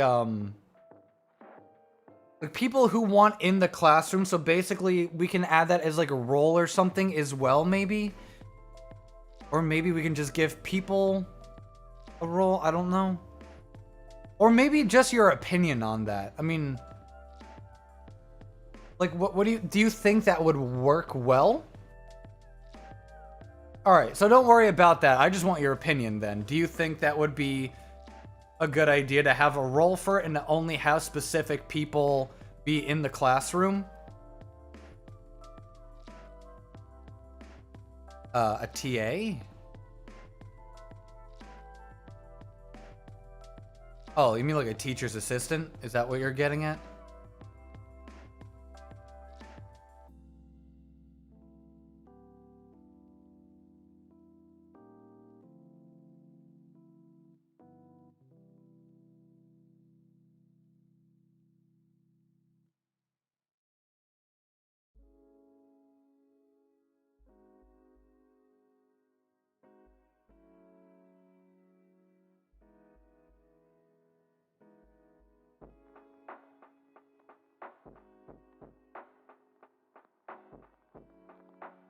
Yeah, because I don't want just like anybody and like everybody to join. That's not what it's about. Because this is by no means necessary is this for everybody. It will ever be for everybody.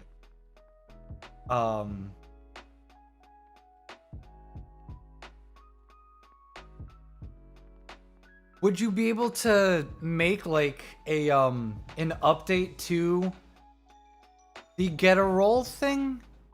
Like, I could take care of the rest. Like, I know how to set up the permissions and everything since he taught me all that. That's the only thing I don't know how to set up. Or if you can tell me how to set that up, but I think it would look weird since everything on the get a roll is all set up by you. Like, I don't want it to make it, like, look different. I want everything to kind of work.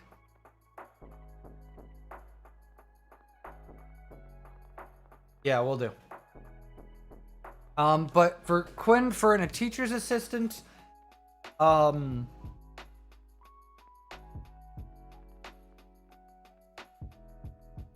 maybe. As of right now, I'm gonna say probably no for a teacher's assistant right now. But maybe as time goes on, it's more than possible. I mean, maybe a teacher's assistant would be more along the lines of, I guess maybe, I don't know if I'm getting confused between actually, like, thinking of an actual, like, legitimate TA compared to, like, a moderator to keep everything, like, organized, because I know I can just do that myself. Oh, you're fine. I'm just trying to figure things out too as I go on as well.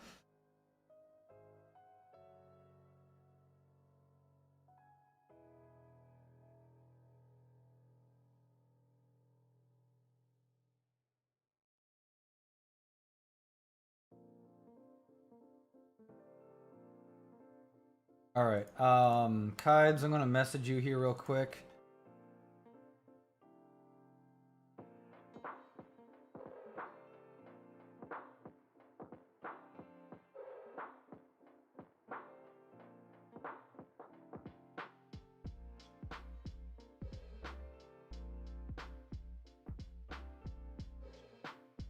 All right, there we go.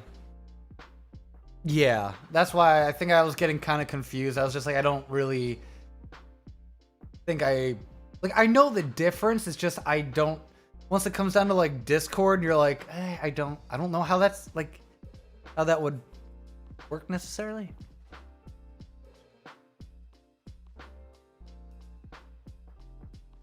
Yeah. I mean, I don't want my work in education and like knowledge to go to waste. Like, might as well like use it to help other people succeed in like their dream jobs or what they want to do, or even if it's just a hobby, you know? Like, it'd be nice just to have people doing what they always wanted to do. It's gonna be fantastic.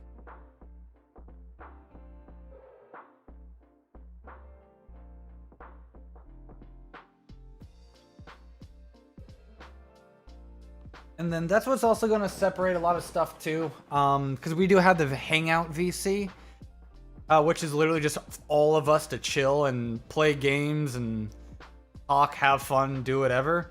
And then the classroom setting, yeah, I would like. Actually, what I'm going to do, I'm going to make a new role. Create role.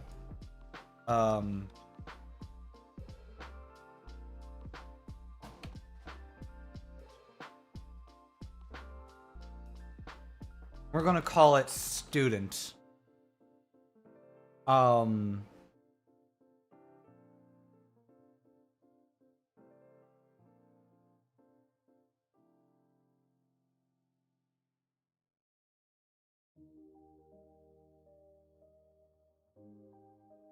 Then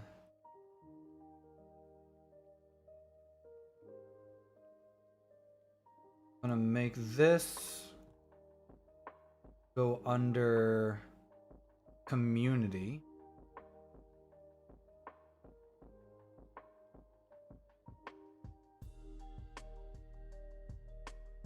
Save change.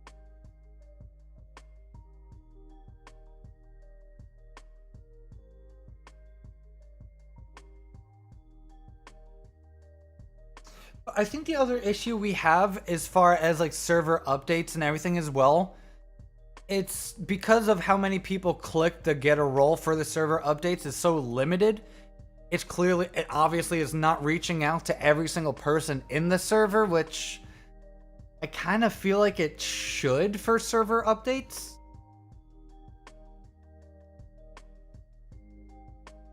I don't know if that's just me, because there's very rarely, like ever, there's a server update, because not much to be done typically. I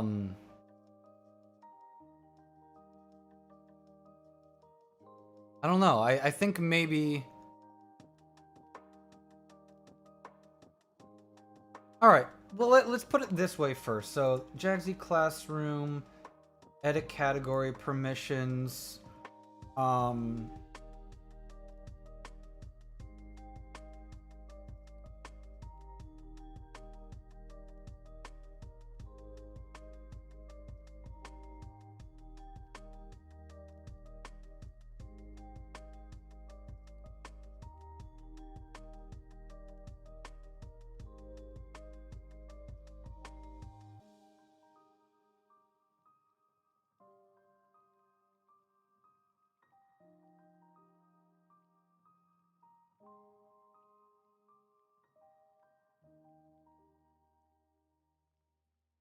So only the students role will be able to see the JAGZSXE classroom.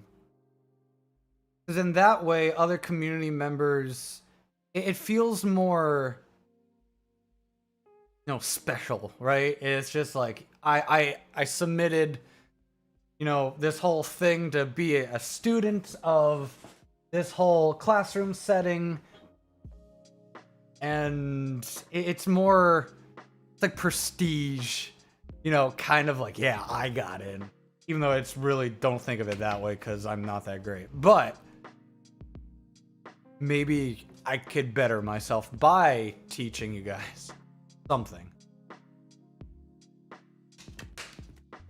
For anyone who is currently here right now, however, if you are part of the community and you would like said community role, well, not community role, but the student role, let me know. Because until we get the emoji up and people click to get that role, I'm going to do everything based upon verbal. Because probably the best way to do it right now.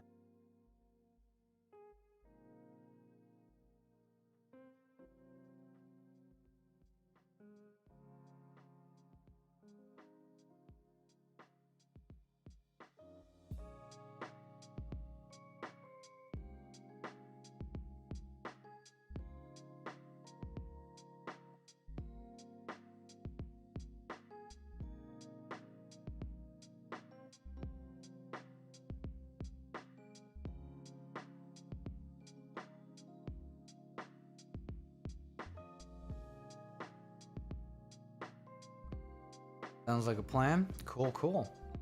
All right. So little by little, I'm going to get all of this together.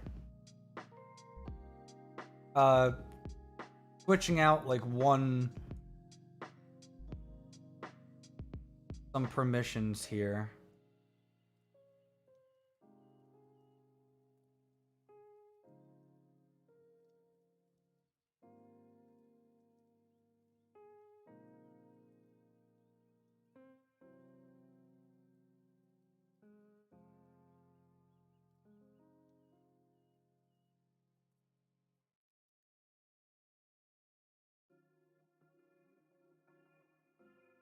All right, so the entertainment talks section, under the classroom setting, is everything is now, for permissions, is strictly based upon, no one can see it or should be able to see it unless you are classified as a student. With that being said,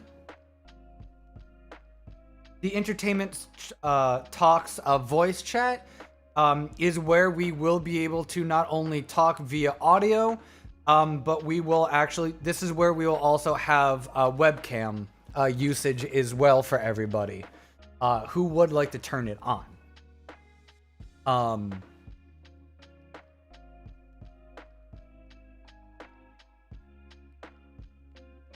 with that as well, I think I am just going to create one more channel under that for a text channel. Classroom chat, private room. And I want specifically for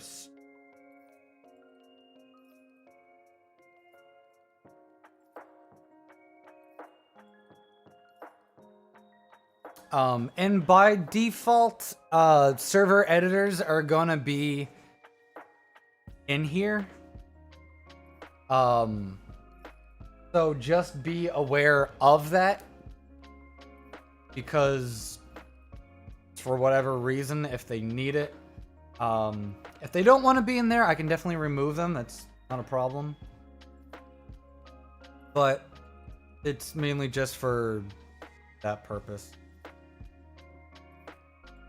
Actually, I think we can actually just make sure. Well, they need to see all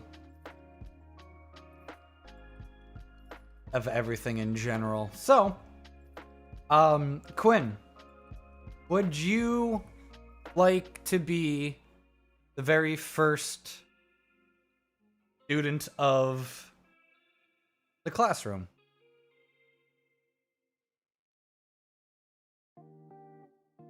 And I'll see how I can give you updates as well for when events do happen.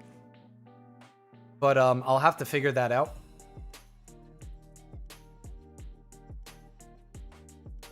All right, so go back into my lounge.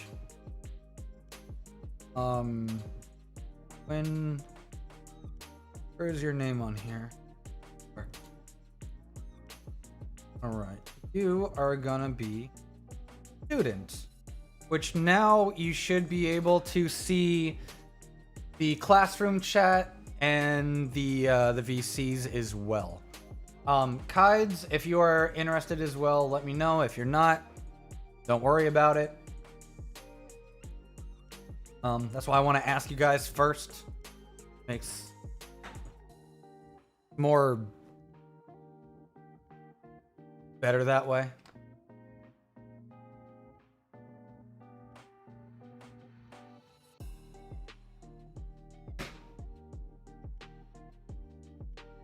With that also, like,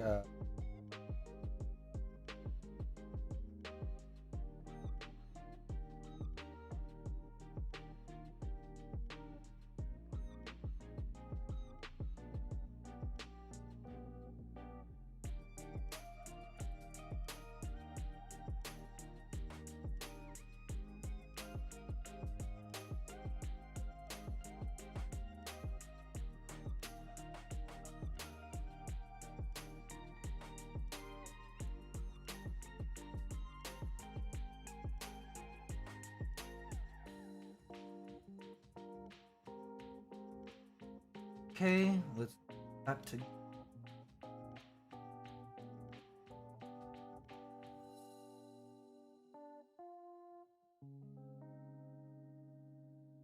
Okay, cool. Just edited out the server news thing as well. Let people know about the new role, so we can go ahead and get all of that together.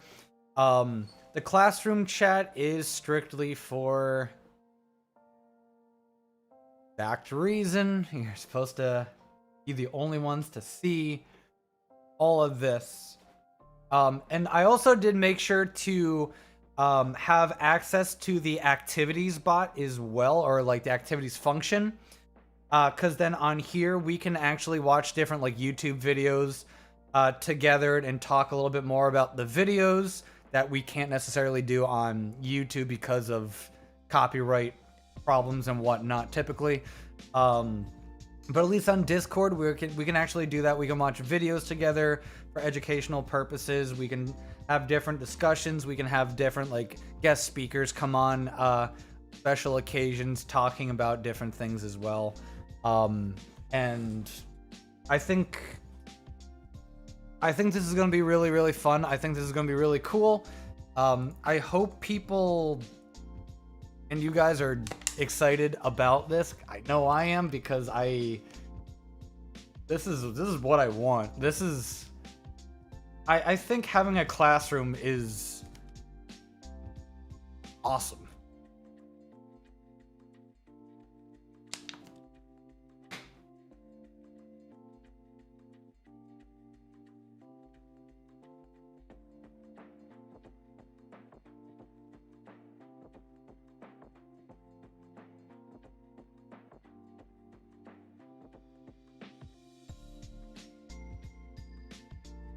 All right, so now we have the classroom chat, we have the classroom VC, and the classroom stage section.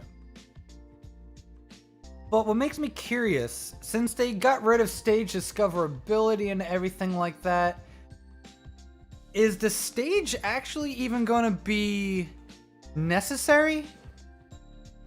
Kides, do you think that would, like, that's just overkill? Do you think we should just have the VC and the chat?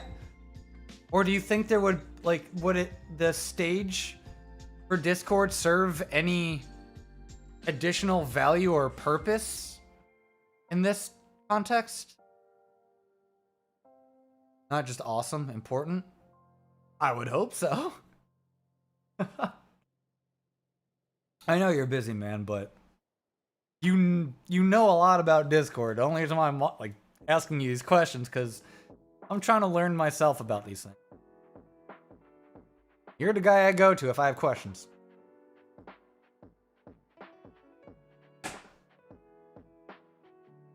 Nice having other professional contacts who know their stuff better than you do. Well, it makes the world go round.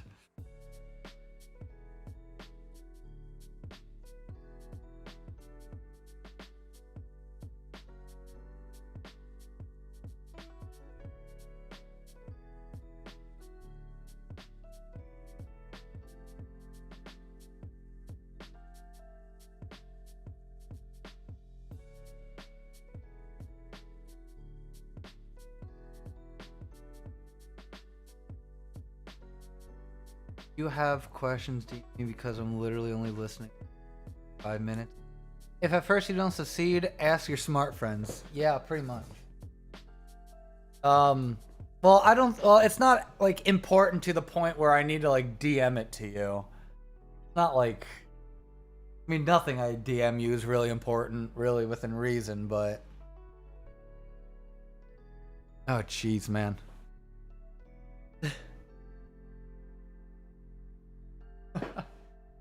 Right.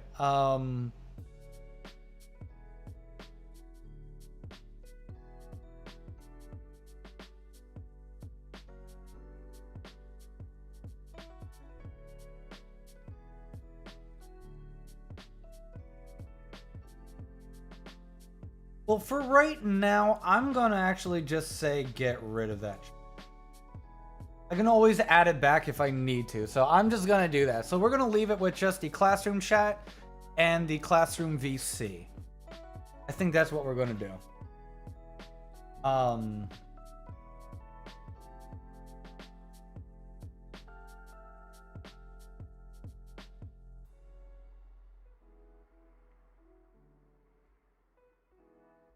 Now, because I do have the server news in the archived like section for this, I specifically want to get out to everybody, so I'm not gonna ping. I'm just gonna post as the actual post itself without the ping in the lounge room because I want people to know about this.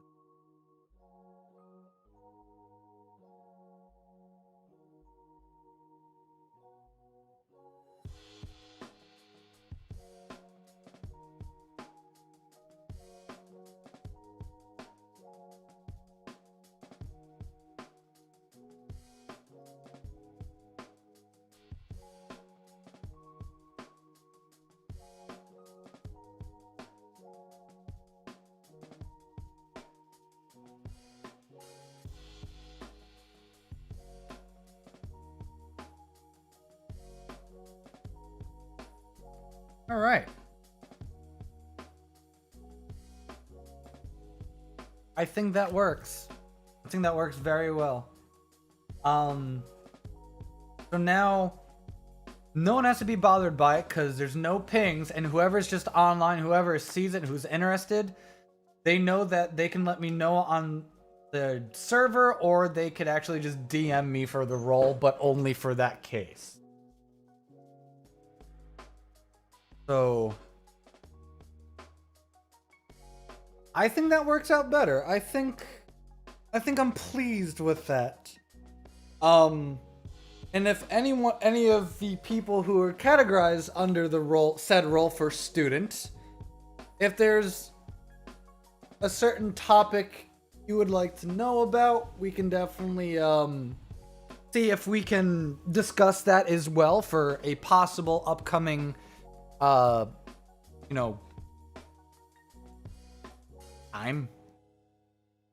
That's the way to put it. But I would enjoy doing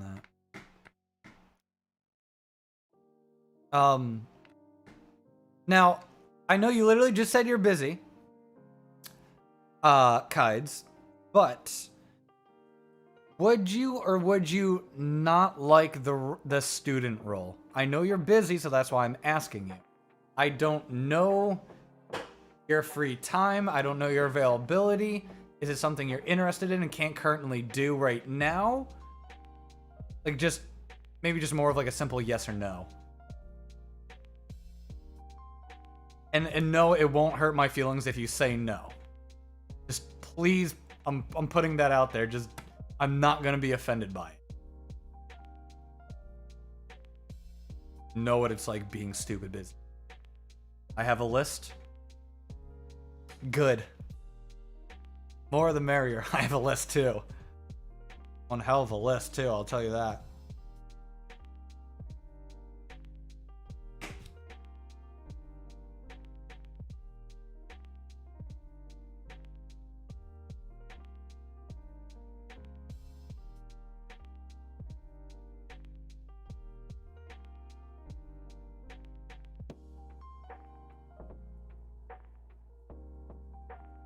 Because I think originally the idea I had before this, instead of Discord, I was thinking about just doing a what's the video chat program called? I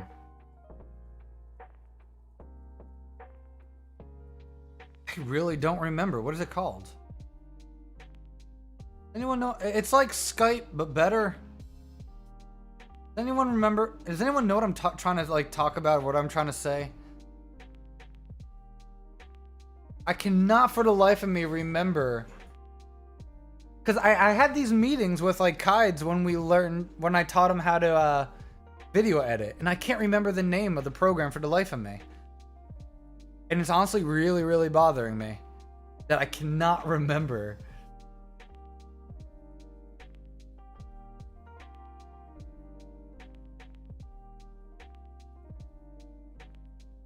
Video chat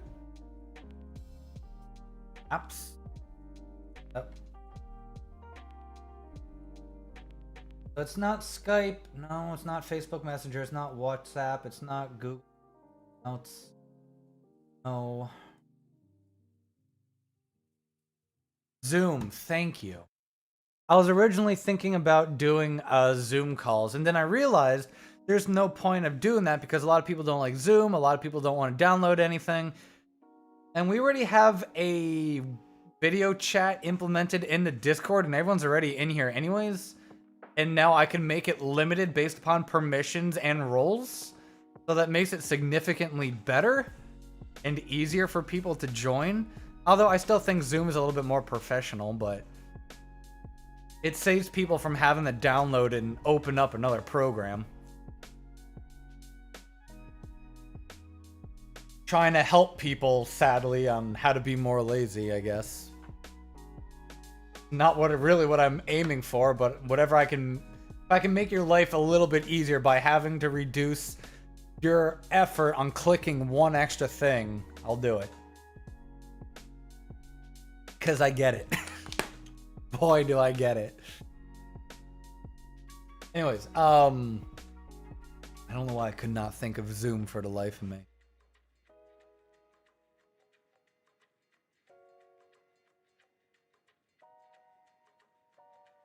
No,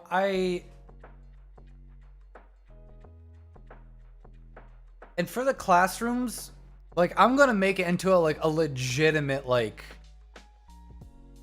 class. Like, I want to be, but no tests, no quizzes, none of that nonsense. Like, hands-on, real-life experience. None of that quiz and testing, like, bullshit. I don't like tests, I don't like quizzes, no one does.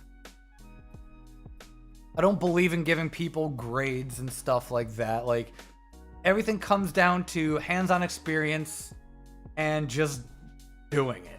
Like, that's real. Quizzes and tests are not real. Especially for the entertainment industry, you can't give someone a letter grade on how well they did. And it's just a matter of you either got it or you don't.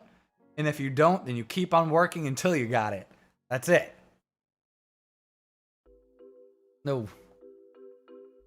in between. Work. Do what you love, right? But with that being said, I think it would be fun to also have points where we learn about music and stuff too. I want to have implement my own version of like a rock history course as well. So like, yeah, like in a sense, they'll be kind of like, I know I literally just said this, I don't mean to sound like a hypocrite, but it's kind of like quizzing, but it's more of just like for funsies, where we just listen to music, we try to identify like the different like genres of music, we get to understand the different artists, we get to share the different artists that we listen to, you know, what artists like inspired other, you know, famous musicians, etc., etc. I think that would be a lot of fun.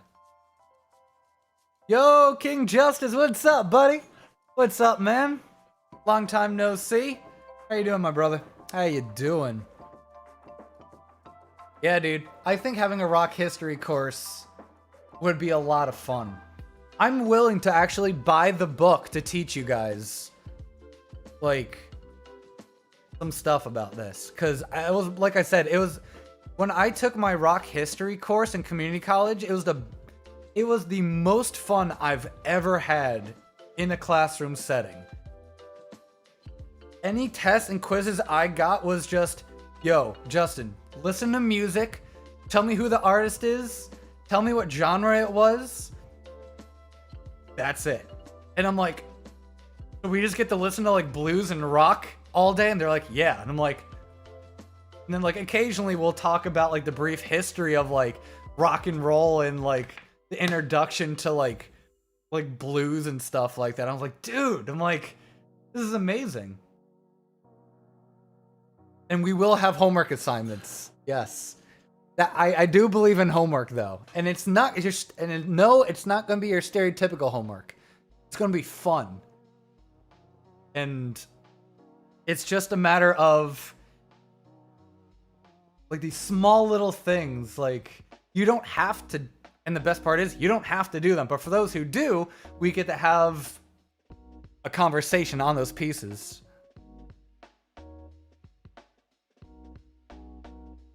You're gonna pass all day?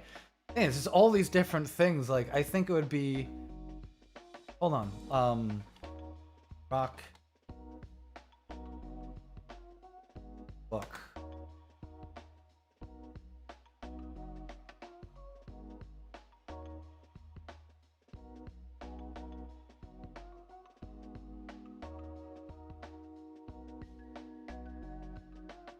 There was one that I had, and like live on Discord as well, like I'll just straight up be like, you know, when I share my screen and stuff like that, we'll listen to like different artists and stuff like that, based upon like the book and everything. We'll go through extensive like rock history kind of stuff too. I think that would be a ton of fun. I'm gonna enjoy that.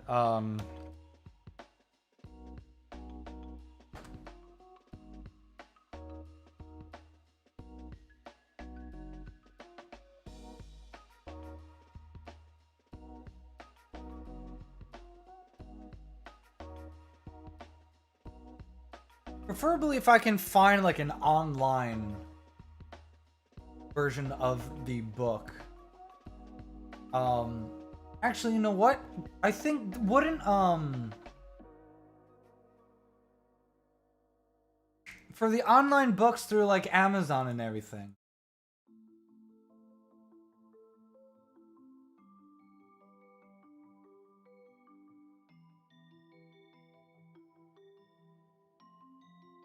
Like for Kindle and stuff. I'm wondering.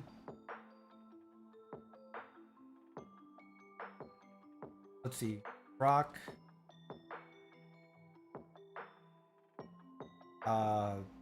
Or Kindle.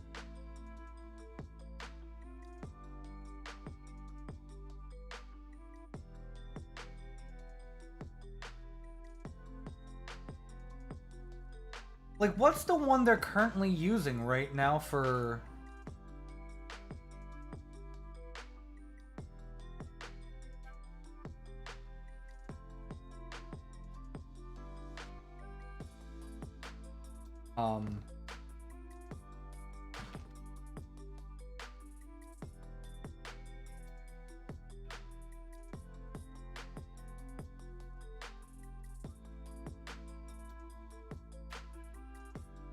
If I can figure this out, I'll just buy that, just straight up.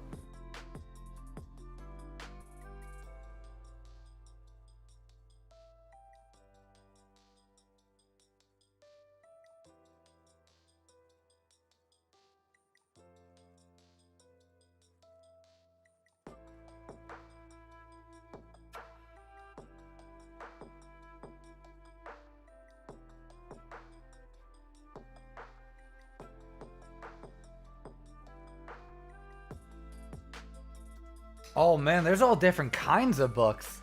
So you got rock music styles, a history. There's the 8th edition.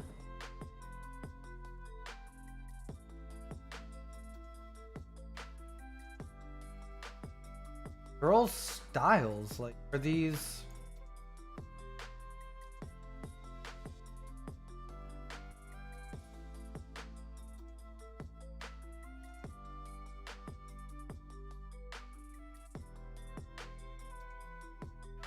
I'm gonna find this. I'm gonna find this and I'm gonna buy it. Just so I could teach this.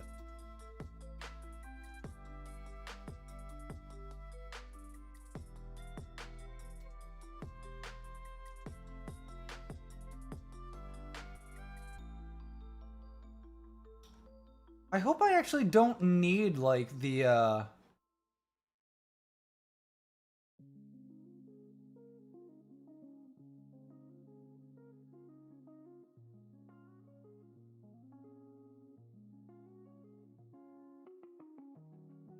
Jeez, if I want to buy it, it's $67?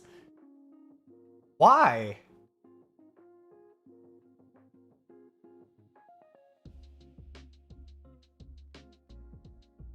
Why is it so expensive?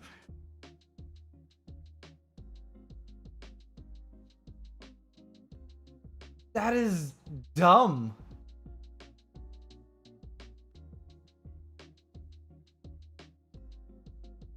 I mean, this is the book I used to have is only being sold, like the 7th edition.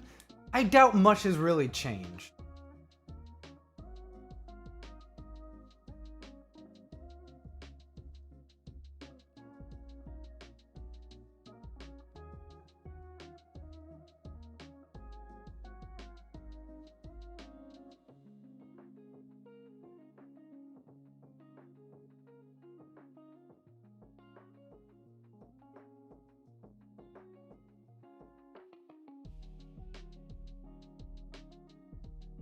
Not what I'm...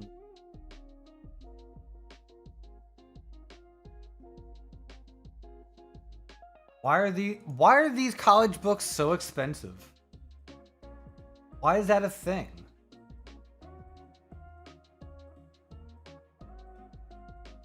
I do not understand.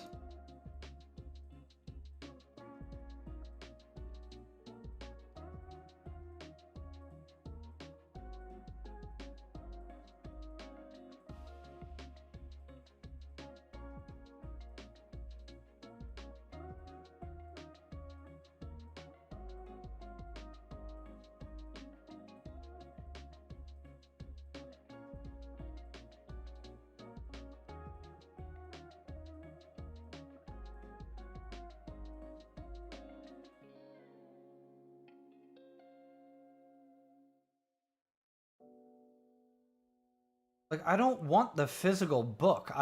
Why can't I just have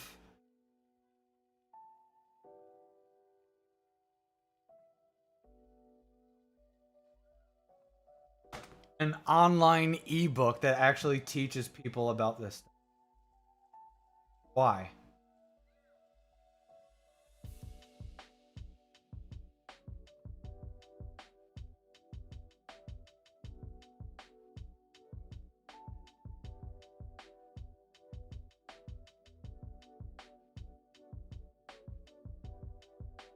A digital copy? $90? Who the hell do you think I am? Do you think I'm made out of money? I don't have I mean, I do now. I have a job, but still, like, who has $90? Why would you spend $90 for a book? Is this what I'm doing right now? I'm just trying to see if I can find the book for free. I know it's possible. I just don't remember where to look. There was a website I know I used to get sent to find some of these books for, like, pretty much free overall.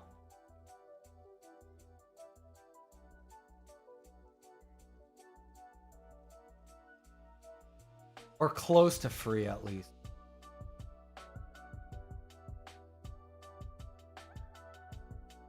And if I can't, then that will have to come with time until... Like, I'll buy the physical book if I have to. I just much rather not, because it's easier just sharing the screen and showing the book, like, right there. Significantly easier.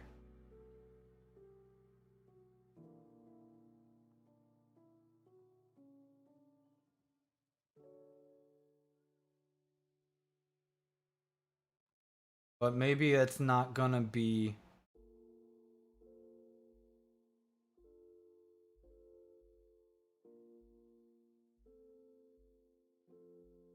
Because it's absolutely stupid, because the 7th edition is stupid cheap. The 8th edition, to rock music styles, a history, for an e-textbook is $67. A hardcover is $113, and paperback is almost $59.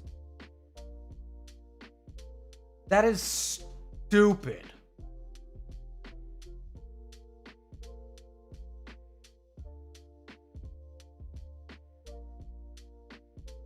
No reason for that.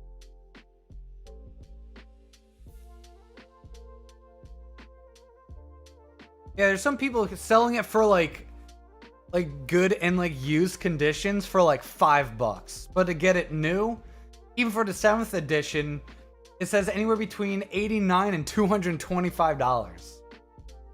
I'm sorry, what?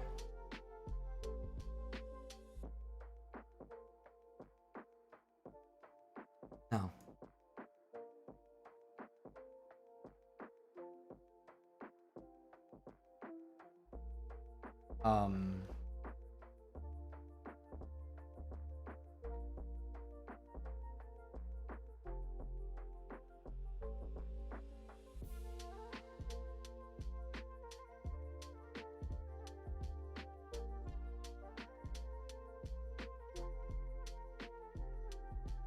There's always a way.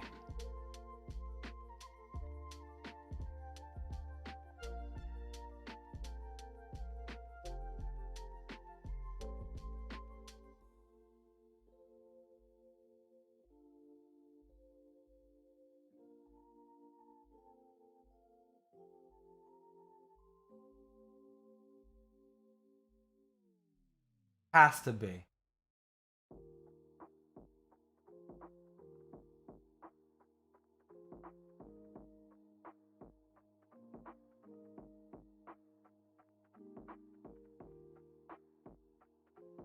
I know I'm going quiet because I'm looking this up. Non-stop.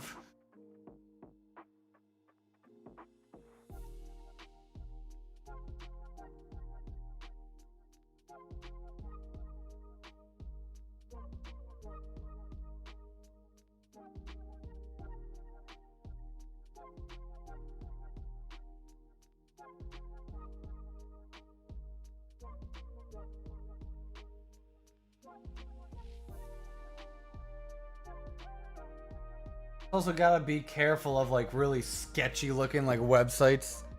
I'm just trying to look for like if I can find like a PDF version or something.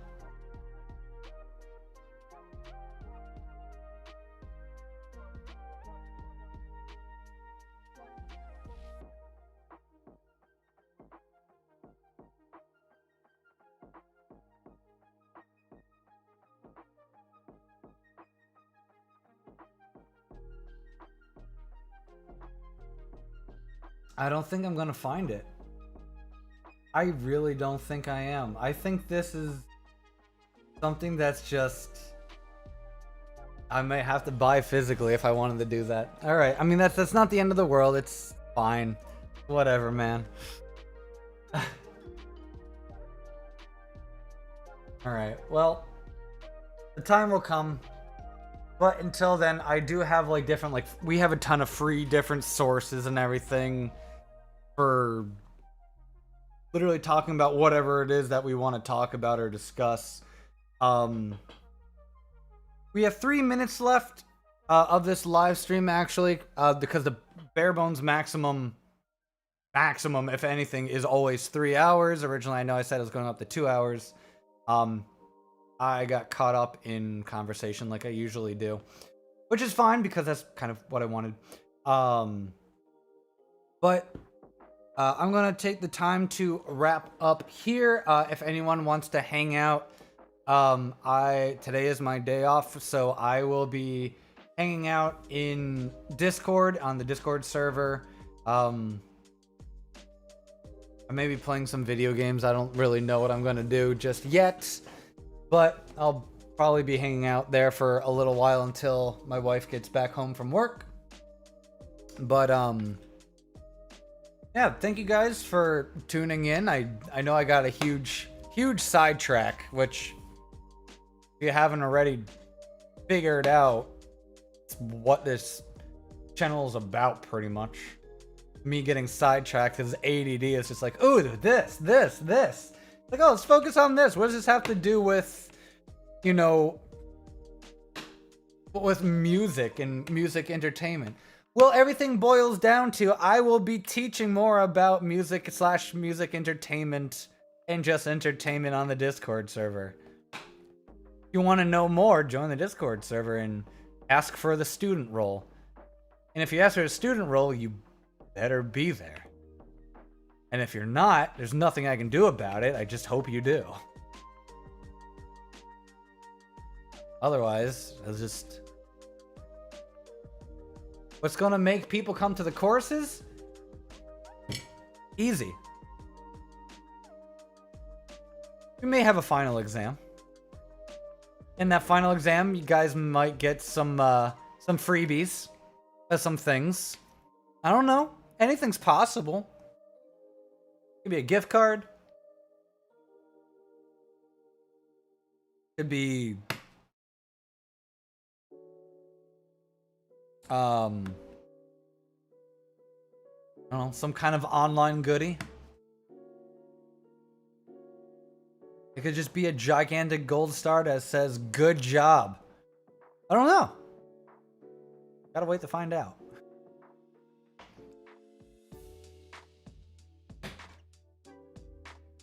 And other things I would like to do on there too, especially once it comes to music, I want to have people actually, if people have their own music that they have written before, We can do stuff like that, and then we can talk about the song. And then we can talk about how to help improve music writing process and processes and stuff like that, and literally anything. Like, this classroom is legitimate, like, entertainment, like, wonders, I feel like. I really, really hope that people take interest in this. A part of me is just simply gonna die. Just a little bit. Not entirely. I don't care that much. But part of me will die. A little bit. People don't care about how cool music and entertainment is. Join my free class on Discord. Chill with me. That's pretty much all it is. You just hang out with me and you get to talk to me and pick my brain for your own self-gain. Why wouldn't you?